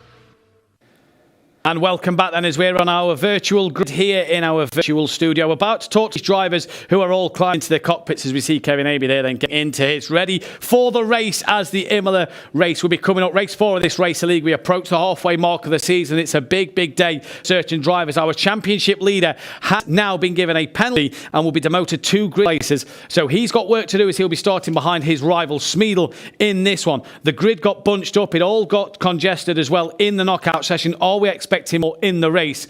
We hope so. P19 though, Kevin Abey in our Zurich Lounge, the Swiss driver, has a lot of work to do to score some points from here if he's to get himself into that top 10. He's got a lot of work to do. And as I said, grid penalties for a lot of drivers, no more than Wojciech Plesny, who will be tumbling down the stand in this one. But the drivers now get into their seat. And this is where James was saying earlier in the show that they focus on their thing. They've laid back, close their eyes, visualise what they have to do, or they stare and are just in their zone and getting ready, getting comfortable. The gloves are still for Kevin Abey at the moment as he prepares to get ready, getting himself fully comfortable in his cockpit at the moment, just adjusting his headset and making sure he is able to go. P18, Dedic, the Croatian driver in our Kemptol Lounge. He had work to do after we saw a little moment with David Lamada, dropped him down the order. He has to come 18th place. He's got a lot of work to do from there to score some points. Looks like he's got some decent pace. Great to see Dominic back in the cockpit car after missing a few races. So he's just getting his headset on as well. He's fully focused. I believe we can speak with Dominic now. Dominic, not the knockout you wanted, but hopefully you can make some places up in the race. Yeah, a bit frustrating. Obviously, I was here for the last 2 races, and that was a big opportunity because it's one of my favorite tracks, hard to overtake. But had this incident, frustrating, but I'll try to do my best. Hope for some hints ahead, and we'll see. We'll see. We wish you the best of luck, Dominic. Hopefully you can make some places up. Thank you. Dominic, they're fully prepared. What his task is today, obviously he's missed a couple races. P17, the man who got a few grid penalties, Wojciech Plesny, he's down in 17th place. Ivan Kman then 16th for him from Zurich as well. Before we head to Madrid. P15, David Seed in the cockpit of the car. Mr. Smiles himself is he's got a lot of work to do, a few places to gain, and he's all of a sudden in the points after a few promotions in the knockout session. He will be joined just in front of him by his Spanish compatriot of Enrique Manon, also in Madrid, as he looks to get going as well.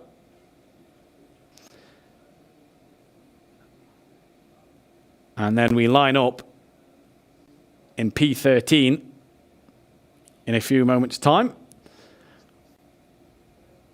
So we're just hopefully going to get the pictures back for you then, as it's Enrique Maron going from P14 at the moment. And it is a lovely shot of Zurich Airport then. And there is Enrique Maron once again. In P14 he has to go from. You've got Christoph Holstein just next to him there in 13th place. What can he do in this position? Obviously he was with us in Rio yesterday. And it's going to be interesting to see what he can do from there. But Enrique Maron has got to go. And we're lining up on the grid there. And it is going to be a go for this race momentarily, where the drivers are getting ready and getting full focus with the job at hand. And it's going to be Alvaro Aznar who will lead the away in this race. What can he do? He says he hopes to lead in turn 1. It's going to be a big, big task for him. Alejandro Sanchez coming back 8th place. He's got a massive job at his hand as well. He's obviously had 2-place grid penalty, demoting him. He's got Smeedle right in front of him. So a big job for him to get this one done. But he made some fantastic moves in the knockout session. We await the green lights. We await the red lights to come at the historic circuit of Imola. An old school track, bringing us some of the best racing we've seen. Smeedle got from 9th, so did Smeedle get himself a penalty as well in there. Was informed on that one. Smeedle going from 9th, must have had a 1-place penalty, but it's Aznar who will lead them away. From Angel Mikel, from Sinan Urbas. The top 3, all as they was confirmed. 4th place is not Florian Hotter. That is a grid car in 4th at the moment.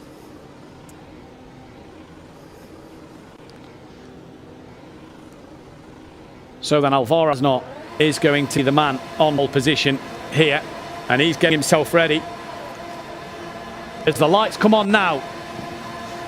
And for the 4th race of the season, the being held for all time. It's Greening and Alvaro gets off on pretty well. He come across to close the door though. They all head down towards Tamburello. Al tries to squeeze the driver to the left of him, Angelo Michele, and they're side by side. It's Tamburello, and Angelo Michele takes the lead later on. It's a great move from him through there. Here's Smeedle, who's already in 8th place as well, as is Sanchez. He's gone from 8th to 6th. A wiggle on the ground. Sanchez tumbles down the standings and still now making moves into Villeneuve. This could put him up into 6th place. Absolutely flying at the moment, and Sanchez looks back at Smeedle. Just here, he's now been tapped around as Sanchez. All disaster for the championship leader early parts of this race. And that's exactly the question we ourselves earlier. Aznar, can he make the shot? Can he get turn 1? Struggled right at the last minute and has dropped down to 2nd place. He has down to 2nd place. It's a disaster for championship leader down in 9th place. So he has got overtaken from there, but he did in knockout. He come through the pack race today. Valoro sitting 4 at the moment behind Sinan de Murbas. He's got Florian Haase right on the back of him. And Munich, absolutely flying. 1, 3, 5 and 6 for the Munich drivers at the moment. Mark Gasner as well. He's up in P7. Holstein's gone 14th to 8th. Ciro Zebra sitting in P9. David Seed just getting into top 10 ahead of David Marder. And as the foot now just start to get a little spaced out between each driver, it's as we kind of saw qualifying, nobody within a set of each other. This is when things start getting interesting because we've got top tier drivers now finding themselves some clean air.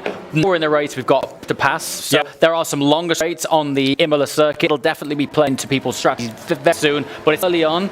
We've seen what happened in quali. Let's see what happens over the next laps. Indeed, Dominic Dedic has gone from 18th on the grid. He's up to P12, and for Alejandro Sanchez, he's got to make work here. He's got to moves to get done, and this could prove for you very, very wrong. He's been saying that it's hard to overtake. Alejandro Sanchez could be done on the mission to make moves. And Smeedle P6 on the back of Florian Haase at the moment, 3/10 of a sec. There's Haase just a wheel on the grass just to get it going, and Smeedle aware of that. That's the difference from the race knockout there. Smeedle just patient as he saw grass was slowing. Well, you touched exactly that trait of Smeedle. The patience is the long game for Smeedle. He's very clever with his tactics. He's not rushed. Because he doesn't rush, he doesn't make any mistakes as perhaps some others might. Indeed, Loris Mister was wide coming through right-handers has come down toward Ravazza now. Sanchez is up to 8th place. Kaufman was wide on the exit chicane, and up this side at Ravazza, Alejandro Sanchez, P17, can't overtake. Fabio says, well, Sanchez proving wrong at the moment so far. Coming from the back of the pack, he's using his push to pass. You see that the red light, the numbers indicates when they are using push to pass. Smeedle only got 3 activations left.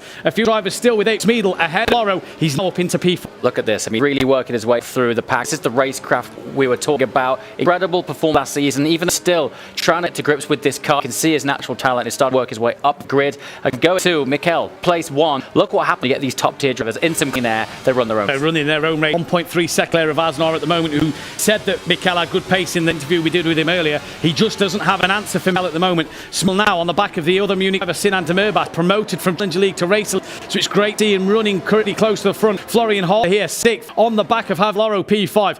He gets past Loro here. They'll have 4 Munich drivers inside the top 5. Munich haven't won a race season, but it's looking good for their racing at the moment, James. Very much so. Just back to Smeedle again. He is right on the tail for P3. I would say, given another lap, we might see. He's through. There he is. Yeah. God, he made it in that segment. Wow. He's through. That is quite thing. He's used a push pass to Murbas. 2 left, 2 usages left. Yep. To Murbas didn't fight him hard, and Smith now up into 3rd. He's come 9th on the grid. Florian Haase now. He's got Loro just up front with Mark Gasner behind him. And the leading Kemptol driver actually in this race is Zambra down in 8th at the moment. Kemptol not have it their way into a racing lounge, and each lounge is like a family, and they all want to be the other lounges up. Right. What's happening here to Sanchez? Early on we were saying he was having his own season so far. He's back down in 15th place. Yep. He's clearly caught up in something. The problem as well with having such a great driver on our back, he's getting caught up in all this at the air, and the battle's going on for 11th, etc. Indeed, Ciro Zambra and Polesny's just got past Gasner, who's dropped down a couple places. So Zambra and Polesny up to 6th and 8th. For Alejandro Sanchez then, as we just go to Enrique Marin on the outside chicane on Kevin Abbey. Can't get the move done, and tucks back in behind. For Sanchez though, he's up to that 15th place spot, so he's making since dropping down to the back of the pack, and he's right on the back of David Seed, 3/10 of a second behind David Seed, who is right behind this battle. Enrique Marin on a look at on the bottom of your screen, a 1:15.6. Smeed fastest lap of the race. He is charging. He's charging. We do have to bear in mind, however, he has used a lot of his push to pass allocation. There's still a lot of push in reserve in the middle of the pack, and that could lead to still a short of the grid. It could indeed be there, looking on Sebastian Hirsch for 12th and 11th place, just in front of Enrique Marin. Here is Alejandro Sanchez. He's in this train, and he still looks as determined as getting close to the back of David Seed, who's in Madrid as well. David Seed from the Challenger League, he's looking to score some points this season, and Sanchez, just see him being a bit patient. Do you think the start Sanchez, he was just a little too flustered in the...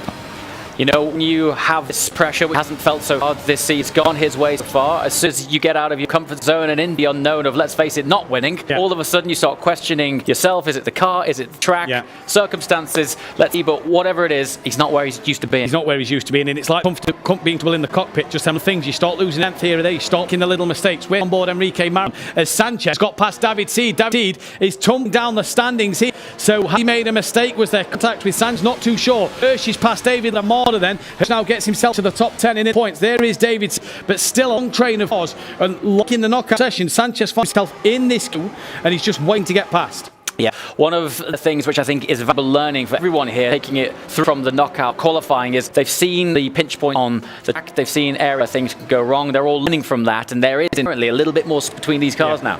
A bit more space. Well, but Sanchez to put the drivers in front under a little bit of pressure so that they do make them mistakes and give him the opportunity to get through. Kevin Abey then on the David Lattimore coming up the hill. As wide up and focused on the screens in front of him. He has a little look up the inside there, but I think Lauda's pace through the corner caught him off, but he's now got Marin on in the back of him, and they be careful because Sanchez is right. Smeedle out front, 4/10 off back of Asnor. Asnor has got 6 usages of push to pass left compared to Smeedle 2. A lot of drivers still with a lot of laps push to pass. It's only Smeedle and Issue are down with laps. Marin was wide on the exit chicane though, and Sanchez will not want a second station to get through. That is P13, and I believe he's actually also on the landings. They got past Kevin A as well. So it wasn't Marin on, apologies. Kevin Abey was wide. So Sanchez right now, obviously. Smeedle used all his push to pass. He's used 2 usages in one go, but he's promoted now to second place. He's now got to go the rest of the race. When this is now his skill. That's right. So this is driver craft that we've seen in the knockout. There's no push to pass. It's just poor driver engagement. Let's see if he can hold on to that. Do you think he can get up to first? Has Mikhail even used any? He's used usages. That's 6 laps there, we believe. Yep, 6 laps for Mikhail still to use. Smeedle here has used all of his allotted push to pass. This is Marin back in the back of Lattimore. Sanchez patiently waiting. That happening on the left-hand side screen. On the right-hand side, Javier Moro is getting close to the Sinan Demirbaş. This is for 4th and 5th place. And who was that? I think Marinon was a little wide. That has put Sanchez maybe through, and Loris Brett is now getting to this train. So David Lattimore at the moment is kind of the blockage in the... Yeah, I mean, Sanchez as well, using his pace, he's got it. We're early in this race, so 8 laps. He still has plenty of time to take his time and pick out those opportunities, which in this pack will open up. All of a sudden, 2 places from a point here is Alejandro Sanchez, but he needs to get past David Lattimore and then his way to Mark Gardner, who's dropped down to P10. Hirsch uses his push to... Here comes Alejandro Sanchez then. Is he going to do round it? the outside, Tamburello. Oh, that's very, very close. But Sanchez is putting on a masterclass of overtaking. Can't overtake Imola. Right, 3.9 seconds to Mark Gasner. 3 usages of push pass left. One thing to note here, James, is Smeedle with no to pass is 1 second ahead of Asnor. So his pure pace and skill is really leading him to the front. You know, maybe it's taken him a couple of races to get used to the car. He may also as well thrive on higher speed, high downforce circuits such as this. Maybe it's his overall strategy in the race is getting his time over the season. It just takes time. As if learning to adapt to it. Well, he's got no push to pass, 2 seconds behind Angelo Kel. So does he have the pace to keep up? We'll wait and see. But Marinon is now in this. He's still being led by David Lattimore. Had a quick look over his shoulder there. Was that to one of the cockpits? Oh, I'm sure you're fully focused on the... He has a bit of a wiggle coming into Ravazza. And David Lattimore is he's really starting to train behind him here. Just doesn't seem to pace at the moment compared to the other competitors. Looking from Lattimore though. Mistret having an attack. Push to pass. You see full effect there. And gets past Marinon. He even had a cheeky look on David. Fast favourite, Asnar, not in the running right now, sir. It's interesting, his craft earlier was fantastic, and he still has push to pass in reserve, right? Yeah, 5 usage left, sorry. Maybe if he's able to get this in reserve toward the latter part of this race, he could quite easily get back into second. To keep himself Smeedle though. That's a tricky task to use that push to full effect. So we're watching Marin, who's now behind Mistret. Here's Javier Loro, who's just got past Sinan Demirbaş on timing screens, but Demirbaş coming back at him on the outside. This is from Zambra's point of view. We'd love to sneak up the inside and gain a couple of places. P6 at the moment for Zambra. And this can often happen. There's 2 cars in front battling it out. They're only calling themselves, and then you might get this car just find sneaky opportunity. We saw yesterday Yannick Plet, 2 cars in front of him. He went straight through. The cars in front, though, they've pushed to pass because they pulled away from him there. Marin on now on the back of Lattimore. What happened to the rest of the team, though? Because that's just dropped off the of these 2 here. And Marinon uses push to pass. He's got that bit more top speed coming down to Tamboro to the outside. We saw Sanchez get past. Marinon fancies same manoeuvre. Great overtake there. And Christoph Holstein, a man on him at the moment. 1:15.329, fastest lap of the race. He currently sits. Oh, he's down in P18. Must have had a mistake. We jinxed him the other day, I reckon. So we apologise to Christoph. But he's a very, very fast driver, and he'll try and make some place up and down. Can't overtake around here, was what we said, shall we, James? Well, so we've had some brilliant overtakes around this. Some brilliant overtakes. Alejandro Sanchez putting on a masterclass today, isn't he? Incredible. Fantastic move. Yeah, his craft, and he's really in his craft is excellent. Oh, it's brilliant. Next, it's one of the in this challenge. Right, Smeedle, his gap up to 1.8 ahead of Alvaro Asnar, who just used a push to pass evasion. Smeedle last time around 3 quicker than Angelo Michele, so he's gained some time now overall. But Angelo 6 usages of push to pass in reserve. Tis the Smeedle we know. Yes, isn't it? Yeah, you know. All of it in one. Patience, great overtaking, and very opportunistic he needs to be. Holstein up to 17th now, on the back of Streatham. Streatham uses a push to pass. Will Holstein use a little later down the straights? It's very long here. He doesn't choose to go far as they come across the line. Here is Smeedle. Probably wiping the sweat away from under his nose as it's dripping down the face. And if you look at the gap between those top 3, they're having their own up there, aren't they? Yeah, they are. Asnar 4 seconds ahead of Loro, and like you said in knockout, you know, we're in the clear air, they're showing what they do. With Sanchez, 2 points to Gazner. Sanchez trying to close the gap. This is Santa Merbas though. Florian also right behind him, and he's got Wojciech Pelé behind him as well. So 3 Munich drivers all trying to chase down Javier Loro from Madrid. It's a good day for Munich, but in general, a lot of the guys in the points at the moment. Absolutely. It's actually an interesting observation. We were hearing earlier, there is just more drive down there, and so there is an opportunity coming out of Munich to find more talent. We're seeing it right here on screen. We are indeed. They've had a race with Challenger League, Racer League this season. Well, they're making moves. They're making moves on each other because the Horser gets to Merbas. One push to pass it to his advantage, but either way, the drivers giving him plenty of respect and room. They'll to see the pink wing mirrors and helmets and the stripes on the rear to say, right, don't like him too hard. He's one of my mates.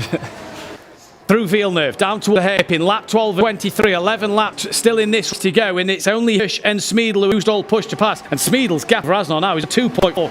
He's closing the gap quick to Angelo Michele, but he's pulling away from Asnar. He is. Asnar has pushed to pass in reserve, but he's got to up to him to pass him in first place. So let's see how he gets. I'm really interested to see if Smeedle can close the gap with position 1. I know he doesn't have any pass in reserve. Michele does, but I want to see that battle take place. Indeed we do. Well, there is Angelo Michele. Just behind him, Nico Forlan. These two really help each other in the Munich lounge, driver coach each other and give each other tips on what to do. Michele at the moment, well, he's got some great tips from his rivals around because he is flying at the moment. Actually did a personal best lap last time around, Angelo Michele. And he's still 1.5 seconds ahead of Smeedle. One thing I did notice was Ciro Zambra was right on the back then of Javier Loro. There's Smeedle's view look. You can see Michele in front. And we'll be able to start to see that getting bigger. As Pelesny gets past Merbas. De Merbas here has had a whole couple of laps, and he's dropped behind Ciro Zambra, he's dropped behind Florian Horser, now he's dropped behind Pelesny. So is this like Yannick Pletcher yesterday, where towards the end of the race he's just starting to make a few mistakes? Yeah, I think sometimes the pressure build, there's definitely a psychological thing where you start to feel like all of a sudden you're not it, you know? And that to separate the Schmulus maybe from the pack, and they play this game, they play the strategy, whereas other drives we've seen, they almost go, oh, I'm not in it now, so I'm just going to drive 9/10. Here is Asnar, who has really lost out to the 2 leaders. He's over 5 seconds off back of Angelo Michele now, so he's really lost out to the 2 in front. But has still keep that pressure on because one little mistake creeps into his game. He'll have Javier Loro off the back of him. Absolutely. Alejandro Sanchez has got himself in 6/10 of a second of Mark Gazner in front. This is David Sian in 15th place with Kaufman and Ladamada just in front then. And we're seeing Ciro Zambra and De Merbas come up, 2 inside in front into Ravazza. He's going to look to cut underneath the final corner. No, he's not. Go to Alejandro Sanchez. Just touching on David compared to De Merbas and Ciro Zambra, making that jump from Challenger League to Racer League. He's not having it. He's going to his name is here. He goes actually. He's off David Seed. There he goes. Gets past David Ladamada. Easy as like P4. He's just struggling in this race a little. Here's a bit. It's great to see him time. The difference between Challenger and Race quite a big step, particularly the talent of the front runners. These guys who are making that graduation learn a lot. They can learn a lot and improve their skill. They go through this season towards the. We saw Seed took the win at Silverstone, though, first of the season, thanks to the reverse knockout qualifying. He managed to hold the pole position and win the race. But championship leader, he found a few championship points. He's got to get past Mark Gazner just in front of him, and he's right on the back. There you have. Gazner's got 2 usages to his name. And Sanchez has, in fact, Gazna may have 7 to his name. So Gaz not really used a lot of push to pass at this moment in time.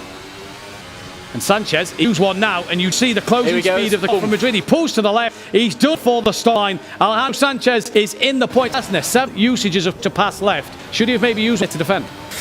Maybe. I mean, it's one of those things for him. Hindsight, he's definitely thinking, I should have done. Yeah. You know, although he still has quite a lot of time left on track, he might read it at an opportune moment next lap. This is the difference compared to knockout quality. They've got the strategy of when to use push to pass. Yes. Do I use solely on multiple laps? What laps do I use them on? It's a whole different game compared to just driving the... Yes. I mean, looking at Cheadle, his natural pace now, he's used all of his push to pass. We could argue that if he'd have said it, it looks like he's made up time, and now he'd be able to gain on. Mikel had it in reserve. Indeed so. This is Holstein on the back of Imola. They trip each other in the racing when we was there with our camera. Hopefully they trip up each other on track as a little bump there from Holstein on the back of David Ladamada, who has a wiggle coming out of the chicane. Uphill they go. He's going to look to the inside of the chicane. Late on makes no, patiently waits and doesn't do it. Now, Christoph, we spoke yesterday on Rush Hour about overtaking at Ravazza. Will think of making the move. He's a little far below at the moment. Is he going to set him up for down Start Straight? He has got 2 usages of push to pass left, and he's got Loris Mestret and Kevin Aby on the back of him. If he can get past Ladamar, he can then maybe hunt on after Kaufman and David Sitt. Just maybe make up a few more places. He does use push to pass now. He's alongside David Lamada. He gets in front David Ladamada, as easy as you like, and push to pass we're seeing used in great effect. Sanchez now, back points. He is getting to close on push. He's going to need to use his push to pass as well. I mean, from what he was previous race, no doubt he is still disappointed with 10th round, even though he is in points. I still think he has it in him to get up.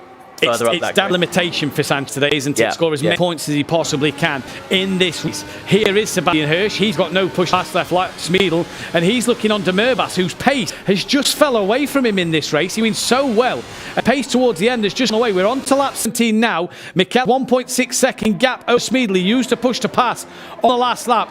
As are over 3 seconds behind Smeedle. That is your top 3. Holstein then, now the back of Kaufman's been released from Lamada and is now charging forward. We go. We've seen plenty of great overtaking in this race. Holstein, Ravazza down to what's his 17th. He can see just in the distance, but he's got it past Kaufman first. Back toward front, Florian Horst on the back of Pierre Loro. Great day for Munich at the moment. Great day indeed for Munich as Horst looking to come uphill. Has a look up the inside. He's not going to get it done. He's too far back. Just ran a little wider than he'd have liked to there on the exit. Yeah, he did. Makes use full advantage. Don't use it there. You'll be on grass. Kaufman defending once again from Holstein. And we didn't see gaps appear on the track, but there is still Oz having their little battles and their own little fights. We've got it off. That's a car down in the background. David Ladamar, who's gone round. Looks like he's caught what else? No. Deddy's got past him, so shame for David then. Kevin has used all of his to pass now. Small 2 tenths quicker than Kel. Last time around, but he's run out of laps. They're on lap 18 of 23, and there is Pelez with the Marcus Valverde headband trend that's going on throughout our race lounges. P7 holding on the back of Cuff the front. He's had a look at Ravazza. Does he think of making a move? No. Took them notes today and decided that Ravazza is not the place to get the job done. He's got Mistretta. There's a good fight between these 3, and all these 3 are in the Kemp Toll Lounge, so they're having a good little battle here. This is a really close pack. Let's see who's going to be the last of the breakers here. The opportunity for a shuffle. Not quite. Yeah, Hulse just got past him there, and that was Kaufman to the gravel at turn 2, and then allows Mistretta through as well. So Holstein uses his full lap of push to pass to get through. Smeed got the gap down to 1.1 seconds. So with a couple of laps left in the race, is he thinking late charge? He'll start to feel the effects of the dirty air and slipstream in front. And for Smeedle now then, can he himself within that second? Can he start to put Mikel pressure? Mikel, strategic, uses a push pass. Down the start they come. They start lap 19 of the race. He does his personal best lap of the race. With 4 laps left, I would be highly impressed Riedel managed to catch up with... I agree. Not in reserve. Mikel's got some push pass left in his tank. It's going to be a hard one for Riedel, but let's... Where he's come from. He's on the podium in second, no less. Where he's come from, this was at the back of the pack in the race. Alejandro Sanchez has just got Sebastian Hirsch into P9. So that's 10 places he's gained in this race so far. And crucially, he's on the back of Antomurbas as well for 8th place. Force consent to Pelezny to get past Murbas. Possibly not going to happen with flaps to go. No. But Sanchez, it's damage station, it's in the bag. Exactly, and he's probably thinking exactly that right now. Okay, I'm in it to win it now. Let's keep the machinery between the green and bring home some points. Yeah, no penalties. Yep. Get it to the checkered flag. It's Wojciech Plesny, P7 on the back of Florian Harser, then who's so trying to touch down Javier Loro. This is for 5th and 7th in this race at the moment. It's Plesny who's doing a fantastic job trying to get on the back of Florian Harser. Both drivers now in Munich Lounge. We're about to start lap 20. Mikel uses yet another lap of push to pass. And even though he's using this push to pass, he's only 900 seconds quicker than Smeedel, so it's not working to his advantage. But laps are running out for Smeedel at the moment. Sanchez coming for Vatsa to the start straight on the back of Fernando Merbas. He uses his full lap of push to pass. He pulls out. Difficult to overtake. So much in this race. It's been weird. Been absolutely fantastic. This man has put on masterclass from 19th to 8th. 11 places gained in one. He's got 4.2 to catch Czech Plesny. Possibly not doable with these final couple of laps left in this one. Even with a more lap, Smeedel would have to see a game to make up that difference. Mikel's still got 3 pass opportunities left, and he is over a second and a half ahead. Mark Gasner, P11 at the moment, 5 usages of push to pass, and he's only a second and a half behind Sebastian Hirsch, who has none. Maybe it's time to start in multiple a lap to find that 1.5 seconds, just at that last point away. It's actually interesting anyone had much left in reserve at this late stage. Interesting to see just blitzes now to get very out, putting him in the bus. Yeah, it will be interesting indeed. We've not seen this man in the race because he did the job the first corner. He's not really to look back. He's maybe kept an eye on Smeedel chasing down, but it's been very calm from Angelo Mikel out front, very well controlled. Gaston get pressing that pretty quickly because he's exactly close to Hirsch. Got plenty left in reserve. There he goes. He's just won now. The thing is for Gasner as well, Hirsch is only 3/10 off the back of Demerbas, so if he can constantly lose them and get on the back of Hirsch, there's probably P9 as well. There is Demerbas looking back to Hirsch, and the car behind Hirsch is Gasner. So Gasner can see these two in front, knows he's got 4 push to pass activations left.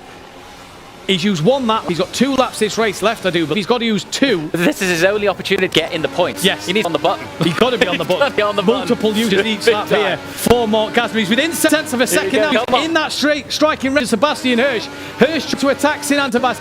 Gasner within 0.6 of Sebastian Hirsch. It's under nearly half a second to Sebastian Hirsch. He must be listening to his jet because he's flying. That is he going to go over points? Florian Harser of Czech Plesny across the chain. Gasner's in 0.6 of a second. 4 usages. You down the start straight. This is going to be a job for Harser, for Gasner. If he's confident on his brakes, the end of this back straight, he could pull this back and just scrape a point.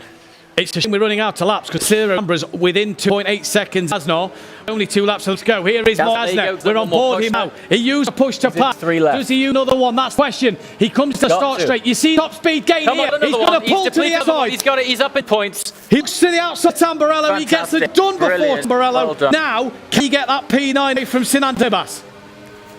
I think if he pulls this up, these will be the lap of the race. Yeah. For me. It'd be fantastic. I just wonder if he's got one ear off stream listening to you. It looks as if he's forgotten. Oh, Christ. Yeah. Left. Got 5 laps left, yeah. Best press the button now. He's on back of P9 of Sinan Tabas. Mark Gasner was on the podium at Mugello. He's in the points once again, so it's a great day for Munich. Here's EK Marinon down in 12th place. He's now back of Hirsch. He's got a usage push to pass. I might fancy up in this race. It's all getting beat at the end. He's within reach. If he just pass and the last of the late breakers, he could squeeze this. We've got a chance now, James. At 1 lap left, 4 drivers for 1 point. It's close. Game on. There is Enrique Marinon at Madrid. Smeedel out front doesn't have an answer for Angelo Mikel, but Marinon may have an answer to get into points. Oh, not if he slides through Ravazza like that. Well held from Enrique Marinon. Right, push to pass, yes. Can he Sinan make it? Demerbas uses 1. Mark Gasner uses 1. Here comes Marinon. Hush, down to P12. Marinon now can see Demerbas and he can see Gasner. Gasner still has crucial 1 usage of to pass, and Sinan Tabas is right there. And Mikel has 1. Ossa has 1. Pelez has 1. So does Kaufman and Armada. This Gasner is so anybody's game to point. Demerba. He's got 1 left. There's hardly anyone on the grid with some push pass in reserve. He is 3/10 off perhaps getting another point. Does he use the push pass though? He's got to use it out the final corner. He's got to make sure he nails the lap and use it at the final corner. It's going to be Angelo Mikel though. 1.2 seconds. He's coming down towards Ravazza now. It'll be Angelo Mikel who's going to take race win provisionally here and still with second place. Great race from the top. We've barely seen him. Here is Angelo Mikel. Comes out of Ravazza now. He's going to come to the line. Nico Holland's already celebrating with him as he wins the race here at Imola. Race 4 goes the way of Angelo Mikel. Where's the confetti for the young man? And crucially, Munich's first of the season. Smeed second place. Asnor third. Ciro Zamp P4. Javier Loro 5th. Harser 6th. Place 7th. Alejandro Sanchez 8th. Sinan Demerbas, hold on for P. We're not going to see it. But he held on for P96. They just couldn't get it done at the end there. So what a shame for him in this one. But a great race, James, nonetheless. He's kicking himself for not doing that button a little earlier. He did. I think he might have thought he got one lap left. That he didn't. Never mind. It was fantastic. So great overtaking, especially from Sanchez, awesome. Who was P19 at one stage with Sanchez, and he came all the way back to get P8 in this race. So it's points, but we'll see. Obviously, only a provisional result at the moment. If we'll hold on to them. Sinan Durbash, I have to feel for him, even though he gets points. You've gone from 4th place all the way to 9th, just a lot of pace at the end there. So a shame him. And Mark Gasner round at the top 10 at the very end.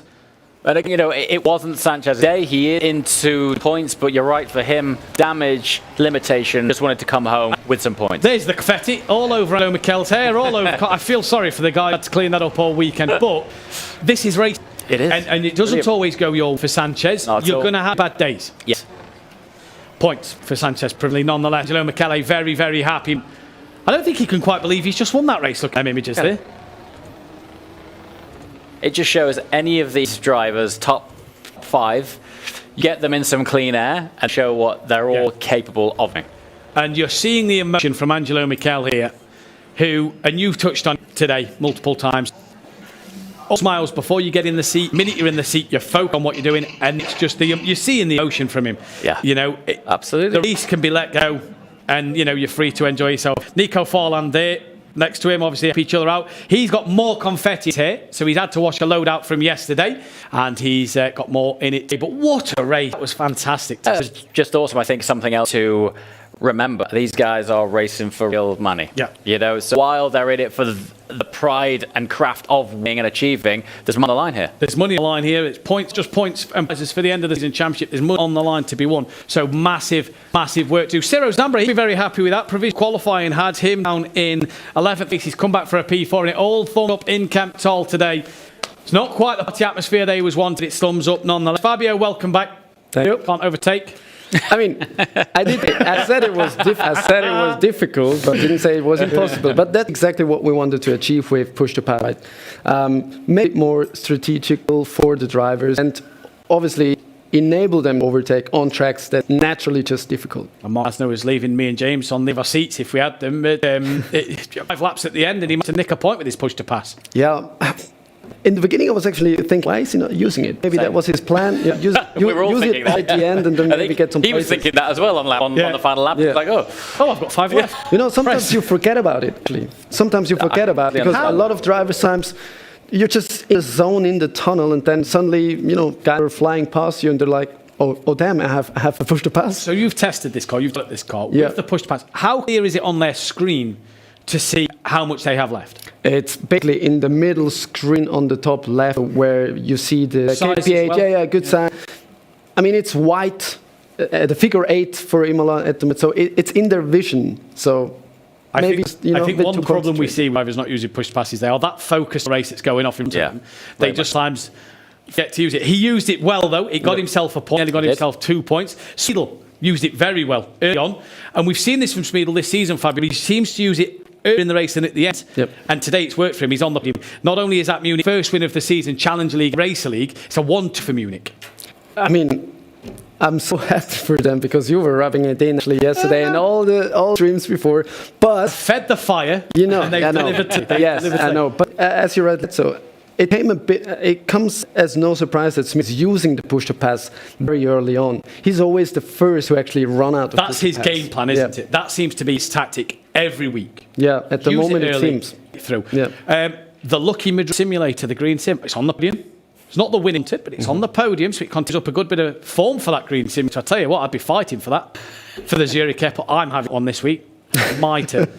Challenger League. Yeah, I mean, maybe we have to say that those sims are actually they're randomly picked, so not the drivers cannot choose the sim. It's chosen by a software. There we go. Is there any ability for the drivers to adjust anything on these cars? I know by and large they are all equal, but are there any preferences which can be adjusted or tweaked? No, everyone is having the same setup of the car, setup of the sim. Obviously, drivers are sometimes a bit better than others, so you can just adjust saddle box, but that's it. Nothing. All the cars, equal power, equal performance. The setup is exactly the same, and this is where you see different drivers have better races. because the setup of the car may not suit what they'd have liked a certain circuit. Potentially, yeah. But also sometimes, there are tracks that just don't suit you, basically. For me, it was Mugello, for example. I wasn't on that, but on Imola, I was very quick. Very quick indeed. Yeah. Maybe I rather go to the left than to the right. For the clockwise circuits. Maybe. Yeah, possibly so. Sanchez, not for him, but like I've just said, James, that's motor racing. You have your good days, you have your bad days. Will he take this? Who, Sanchez? Sanchez.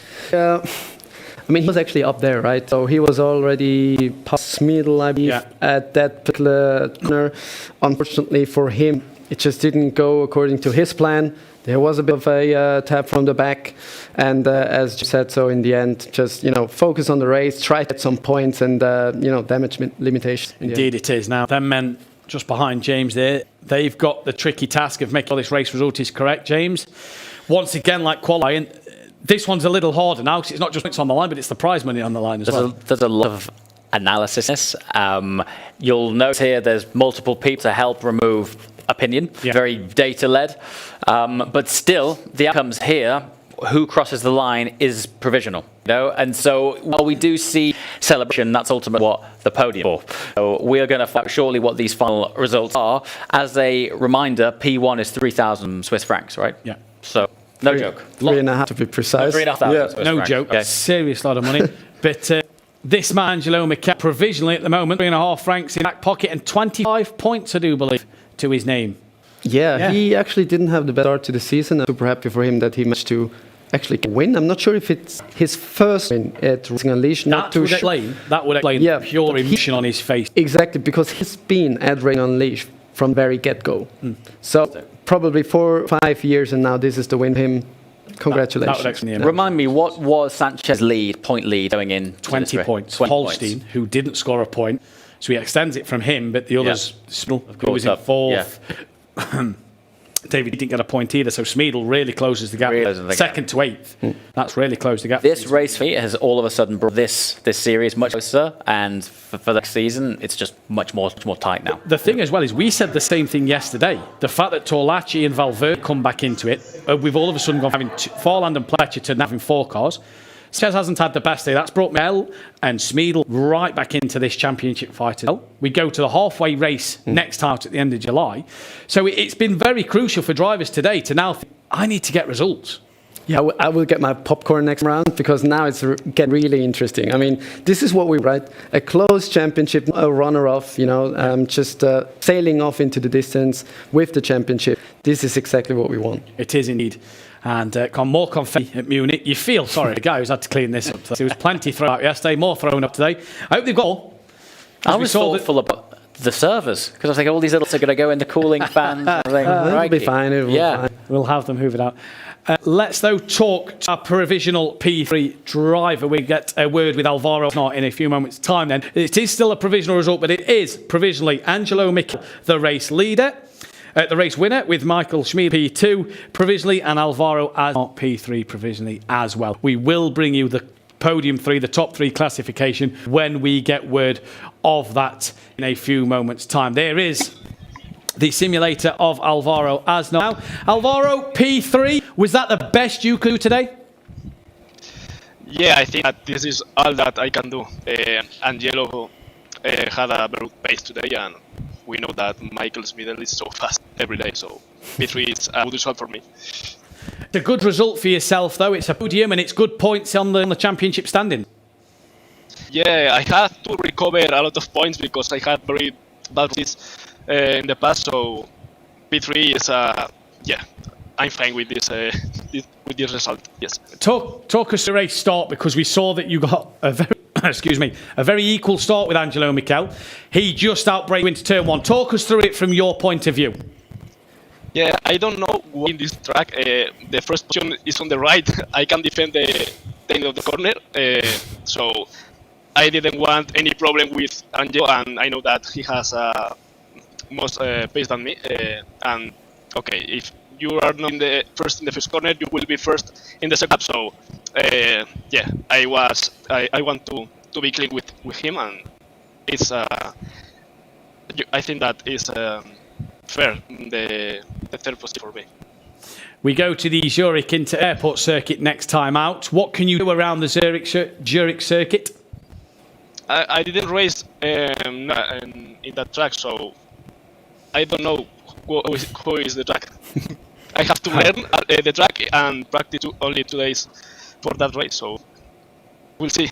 Well, we wish you the best of luck next time out at Zurich. Congratulations at the moment, Alvaro. Thank you so much. Thank you so much. Next race, Zurich. When we spoke about the seat time that drivers get, they've got a month. Race League is confirmed. 20 drivers, so you don't have to qualify for the Race League. So he's got some seat time in this next month. Time, track knowledge is everything. All of these guys can drive, but the nuances of knowing a track are night and day between car placement, being able to push those last tenths in knockout of these things. It's concerning he's not driven there, if I'm honest with you. Is it even harder for a driver? The track is not a real track. Yep. You know, we all know Imola. We all know some of the famous circuits across the world that's run Formula One and other competitions. Zurich isn't. So for Alvaro, he's got no knowledge of this circuit. Yeah, it is hard, but Alvaro is an experienced sim racer, so he will be up to speed quite quickly. The thing with him is that he's actually living in Barcelona, not in Madrid. Oh. So when all the guys are actually practicing, he is sitting home, maybe looking at some videos, right? And then I guess he's traveling to Madrid around Thursday and has a couple of laps on the track, and then he's back to challenge. So wow. So his approach to this is watching onboards, right? Yeah. From previous races. That's what I did all my life. Basically, just watch those onboards, and you learn a lot in it. But thing is, how can you watch onboards with the new car, because we haven't raced on it? He can only learn the track from what we've seen previously. Yeah, like learning circuit layout is one thing. How the car feels into that corner, you know, it's behavioural points, braking zones, etc. How it feels on the load through various different chicanes will be a challenge that he's going to have to learn at a very small amount of time. Yep. I think the other thing as well he took on was he just didn't have the pace of the front two, and he knew Mugello was quicker, didn't want to get involved in an incident, turn one, was happy to sort of just let him go. I mean, P3 is still a very good result. Yeah. Obviously, I was bang on him, so it's maybe one for you now. Yeah. But still, I mean, he managed to do a flawless race, I would say. Stayed out of trouble. Didn't really see the overtake on Smeedel there, but still. It's P3. It's good points in the championship because he had some hard races recently. He has indeed, and it's good points in the championship for a very, very fast driver as well. He is provisionally P3. Still no confirmation through at the moment, and we will get to speak with P1 and 2 shortly as well. But as we go to Zurich circuit, Fabio, a lot of drivers that have been at Racing Lease for a while now will know this track. What do we think the difficulties are going to be of it? It's just a new track, as you said. The track is not there in real life, but maybe we can ask a question today. Yeah, we can ask a question to the current Racer League champion, Michael Smeedel, P2 today. Very well done. Thank you very much. Pleased with your race? Well, no need to get emotional. We all know that these results are artificially created by format, so yeah, it was okay. Just talk us through it, because you made some good overtakes on drive today and you really had to get past a few cars to get onto second place.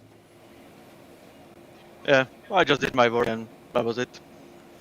We've just been on about the Zurich circuit. Give us a little bit of thoughts onto whether you like the track. Are you a fan of the Zurich circuit for next time out?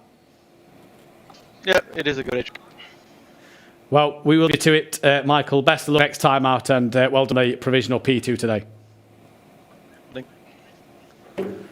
Full of enthusiasm for that event then. Very few words. Clearly not happy with how it went, despite the fact that I think he put in a fantastic drive to P2. It's great. Not happy though, is he? He's jumping out the cockpit to P2. Doing well. It's Michael Smeedel. He always wants to win, obviously. But not too sure whether his reaction would have been different if he would have had that win. But yeah, he's a man of not many words, but yeah. Kind of like a Kimi Räikkönen wasn't it? Straight to the point. Yes, no, thank you. See you in a bit. Yeah. Basically that. Brilliant. Well, we didn't find out about Zurich there. You've driven the track, driven it last year. I like it. Yeah. Home track. Track, indeed. It's quite a long circuit, right? Yeah, almost 2 minutes with last year's car, but let's see how it does. See how it does this year. And here is a very emotional man. It's Angelo Kell, your provisional race winner, full of confetti, hair, the cockpit, everywhere. That's a fantastic job. Thank you very much. Talk us through your race, because it all happened at turn 1 for yourself there. Got the lead early on. Fortunately, I got a first corner for me, so I was just trying to escape from Alvaro. I got a little bit worried after, I think, lap 6, where I saw that Mikael is closing in. And I was just looking that I survive until lap 15 or something like this to manage my push to pass, to get every straight, just to get a little bit exceed my range to him, so I get some comfortable space. At the end, it worked perfectly out. What did you think when you saw Smeed up into P2? Did you think I've got to keep on it here? Yeah, that was really the situation where, okay, you need to pick up the pace, you need to keep the times, in best case, mid 15. I just managed to high 15 because I left some space to the track, get not into trouble. At the end, it was enough, and I'm very, very happy about this. It was very fortunate after the very lucky race last time. And we saw the emotions with yourself, and obviously Nico Farland was with you to congratulate you as well. Such an emotional time. Just because how you was feeling when you crossed the line. Unbelievable. It was redemption day for me. It feels really like redemption day. I think the closest change that I had was on Zurich Airport last year, where I flew map. That was really a downer for me at this point, and now I think it gets better and better again.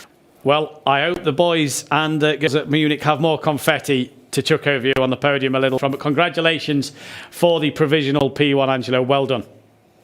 Thank you, mate. Thank you.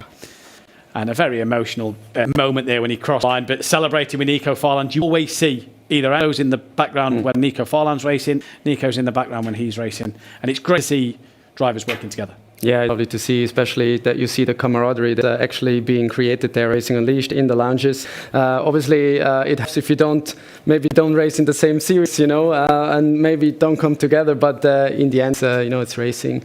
If you have a lot of respect on track, I think your friendship will survive. It's not Formula One, but who knows? Maybe we'll see something like that in the future. Well, rivalries can be formed very quickly. Munich, first race win of the season. 2 wins for Madrid now, 1 win for Kemptol, 1 win for Munich this season. They've broke the duck. Could they now lead to a string of good results for Munich if drivers at Munich are starting to get used to the car and starting to get to grips with it? Yeah, maybe they're like a diesel, right? They just need some time to warm up, and then they can drive off into the distance. And we touched on it in the race. We saw the images of Angelo. He did seem very emotional. That he said there, redemption. Absolutely, yeah. When you see a win like that, it feels all the more rewarding, I would guess. It clearly means a lot to him. He's there supported by friends and family in the room physically with him, which is special in itself. This sort of energy as well does a huge amount of carrying that momentum into the next race. He's going to be as high as ever. No doubt he'll be committing himself to getting as much seat time as he can in front of the next race in Zurich. So hopefully, I wish him all the best, and hopefully he takes that emotion and energy into Zurich and puts it back on the podium again. The difficult for him into Zurich now is he climbs up the championship standings. He's going to have a tougher knockout qualifying. Yeah, but Zurich is a completely different track than Imola. You can overtake there. You can easily overtake there. Let's put it that way with push to pass, because you have a very long straight. You have a very wide track. So I will just say it's going to be a bit easier. Not impossible, right? So at Mugello, Alejandro Sanchez can't overtake. Fabio today says it's difficult to overtake. For Zurich, it's easy. We'll hold that, and we'll see in a month's time what he says. That's good in the notebook. That's good in the notebook for next time out. We'll be obviously back at Zurich at the end of July. If you want to get involved with the Challenger League and you want to try and qualify to be one of the 20 drivers on the grid, head over to one of our live racing lounges, Munich, Madrid, or any of the 3 in Switzerland, the Zurich Airport, the Tor Lounge, or the Calm Lounge. Get yourself involved. Get qualifying as from the 7th of July till the 26th of July, and you could be one of these 20 drivers on the grid fighting it out for position. The race drivers are obviously locked in place, and that will be for the remainder of the season. What a weekend it's been at Imola. We've seen some fantastic racing this whole weekend. Yeah, both from Challenger and race, so we definitely mustn't forget Challenger. There's some equally great up and coming talent there. There's definitely a few bums in seats that we're going to see here soon. And it's just been great to witness it from a personal standpoint. I think I've had the best of both worlds. Yesterday we were in the Kemptol Lounge physically watching these guys race. The camaraderie in that room is tangible, and then to be in here with yourselves has been fantastic. So we've got a few replays that we show you now. Here is the start of the race. It's Asnar and Mikel, and we saw from a bit further back, James, that Mikel seemed to get a little better launch. You see him coming past. Yeah. Push to pass, maybe because the drivers catch it straight off the line. And great from Asnar, great from Angelo Michel. Yeah, I mean, look, this is demonstrating in probably peak tension, just good racecraft. There's no one trying to push anyone wide here. Yeah. It's just, okay, he was faster, he got that line. It's a long race to try and get it back. Let's just allow it to unfold. One thing I noticed with Michel, very late brakes. I was going to say, I'm astounded that Michel, with cold tires, we have to say, has the belief, the grip that he can actually take that speed through turn one and basically overtake Asnar here. Because let's not forget, unlike the knockout qualifying, there's no line in the safety car to get them tyres and brakes into a good temperature. So brakes cold, tyres cold. Yep. So into turn one. I need it stick. No wiggles, no... Yeah, can I say he might have tested that? I don't know. But it's just great move. Has a very good launch. I believe none of them actually used to push to pass in that situation because they were quite equal. Or maybe they both of them have. Great overtaking, set him up for the win. Off he went. He did, because we didn't really see much of him until the end of the race because he was just in the distance there. And that's how racing is. You get a good start, James. You get the lead into turn one. If you've got the pace, you just sail off in distance. We've said a few times the caliber of drivers in this series, regardless of where you are in the league, you're pretty hot. But these top 10, top 5, give them some clean air. See you later. Yeah. We've got one coming up now of Dominic Dedic and Kevin Aby then. So this is again start of the race. You just see how bunched up it all is. Dedic here earlier on the brakes, come to the corner. Few cars a little slow. 1 through 2 into 3. Oh, big moment for Aby there.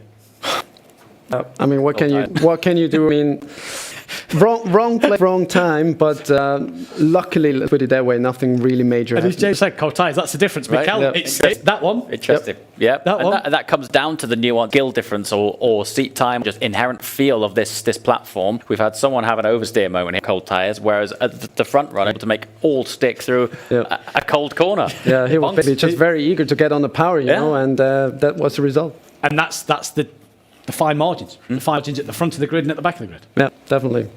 So interesting to see there. Nothing really. Race control probably won't look at that. He had a moment himself. Dominic Dedic, just very unfortunate to be in that position. Yeah, it's split seconds, but there you cannot react. I mean, what can you do? He was just in the wrong place at the wrong time. But yeah, racing incident. Smeedle Sanchez, I believe, is lap 1 as well. So Smeedle's got himself ahead of Sanchez. He goes round the outside of another Munich driver. Great driving there through Wheeling. Into the hairpin. Sanchez, bit of a tap. Now this is where we Sanchez spin and drop him down 19th. So a bit of a tap on Smeedle. Was that Sanchez carrying too much speed into the hairpin? Let's wait and see actually for the car that's bumping in Sanchez here. I want to point out actually that Smeedle, what a reaction to actually... Think of the same thing. Yeah. You watch him catch this. There's a very fast moment of opposite and he manages to keep his car going. Now, so we saw Sanchez just taps the back of Smeedle, but that receives not 1 but 2 taps from different drivers that sends him right. That's what put him 19th. One heck of a drive to get back to 8. I was just going to say, how did he manage to be in the points after this? Because there was a rejoin of the other car there, or basically just a turnaround. It just made him into the grass again more time and still managed to be on P8. Was it P9? Yeah, P8. Yeah, I believe so, P8. Yeah. Incredible. Fantastic with him. Yeah, on a track that you can't overtake him. Yeah. I enjoyed. You're not going to live that one down. Okay. That's for the rest of the season. Rest of the season. We're going to get your opinions on overtake. He said at Mugello you can't overtake and won the race. He made some great overtakes here. He has been a man today. We saw in the knockout session 3 wide with Smeedle at Villeneuve. We saw in the race he made a fantastic overtake into Tamburello around the outside, I believe, Ladomada. He made great overtakes at Mugello. So clearly a master of passing people. Yeah, he can just stick it there, and he knows the grip, he knows where to go, he knows how to leave the space to the other guys. Also, there is a lot of trust Alejandro actually gives to the others, because he just gives him maybe just a little inch, and if they give it to him, he will be passed. Well, that was going to be my next question to James, is the trust that Alejandro gives to everybody else is remarkable. At times, you need that trust given back to you. I mean, it's... double-edged sword, this. Yeah. On the one hand, it's a testament to the complete driver standards across the grid that you have that trust. Yeah. On the other hand, it can be a risky strategy if someone's feeling like being a bit sneaky that day and doesn't give you that inch. Then we can see things which are perhaps more akin in the Challenger League. But I just think the generally across the board, the exemplary display of sportsmanship is strong.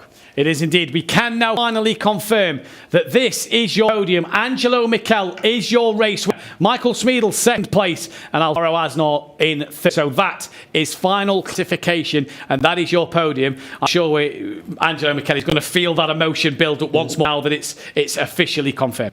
Yeah, awesome. And there was actually no doubt for myself that he's going to be the winner, because he had no accident. He had only one overtake, and then there wasn't a lapped car or anything in his way. So congrats to him, but first of all, congrats to Asnar, who I believe is sitting there on the right. Yep, standing there on the right in his tight blue T-shirt, ready to receive his trophy today in the racing lounge at Madrid. Then Alvaro is going to come onto the podium to receive his trophy.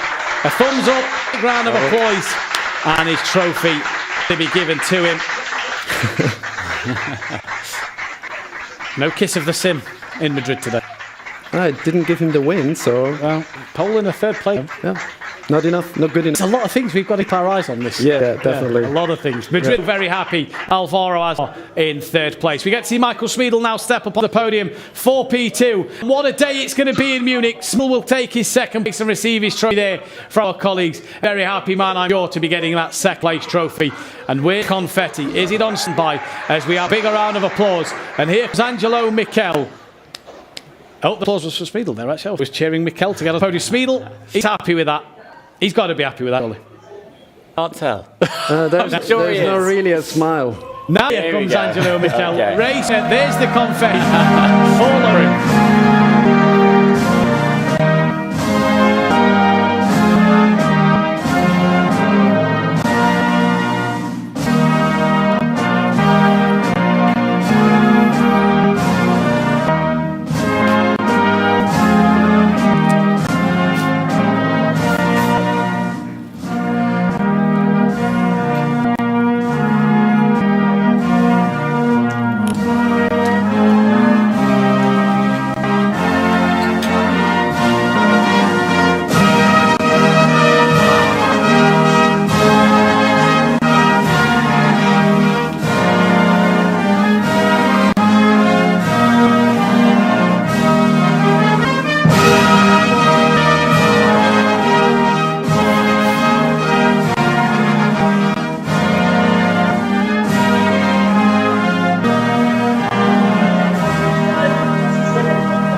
Fantastic to see the scenes there in Munich. The anthem for Angelo Michel as well.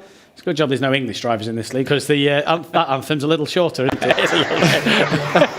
But it's great to see Michel the race winner, but Smeedle still on the podium. That's... Yeah, how tall is Smeedle? Him and Pelesny. How does he fit in the simulator? Pelesny's a very tall man as well. We saw him on the podium as well yesterday.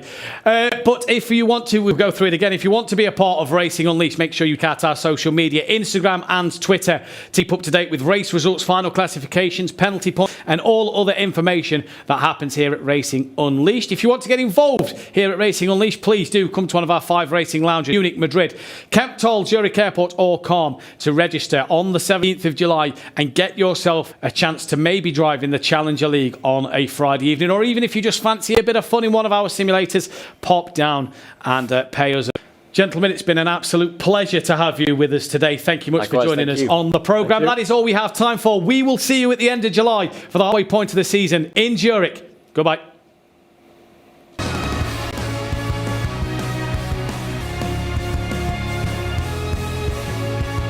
Can't overtake, he said.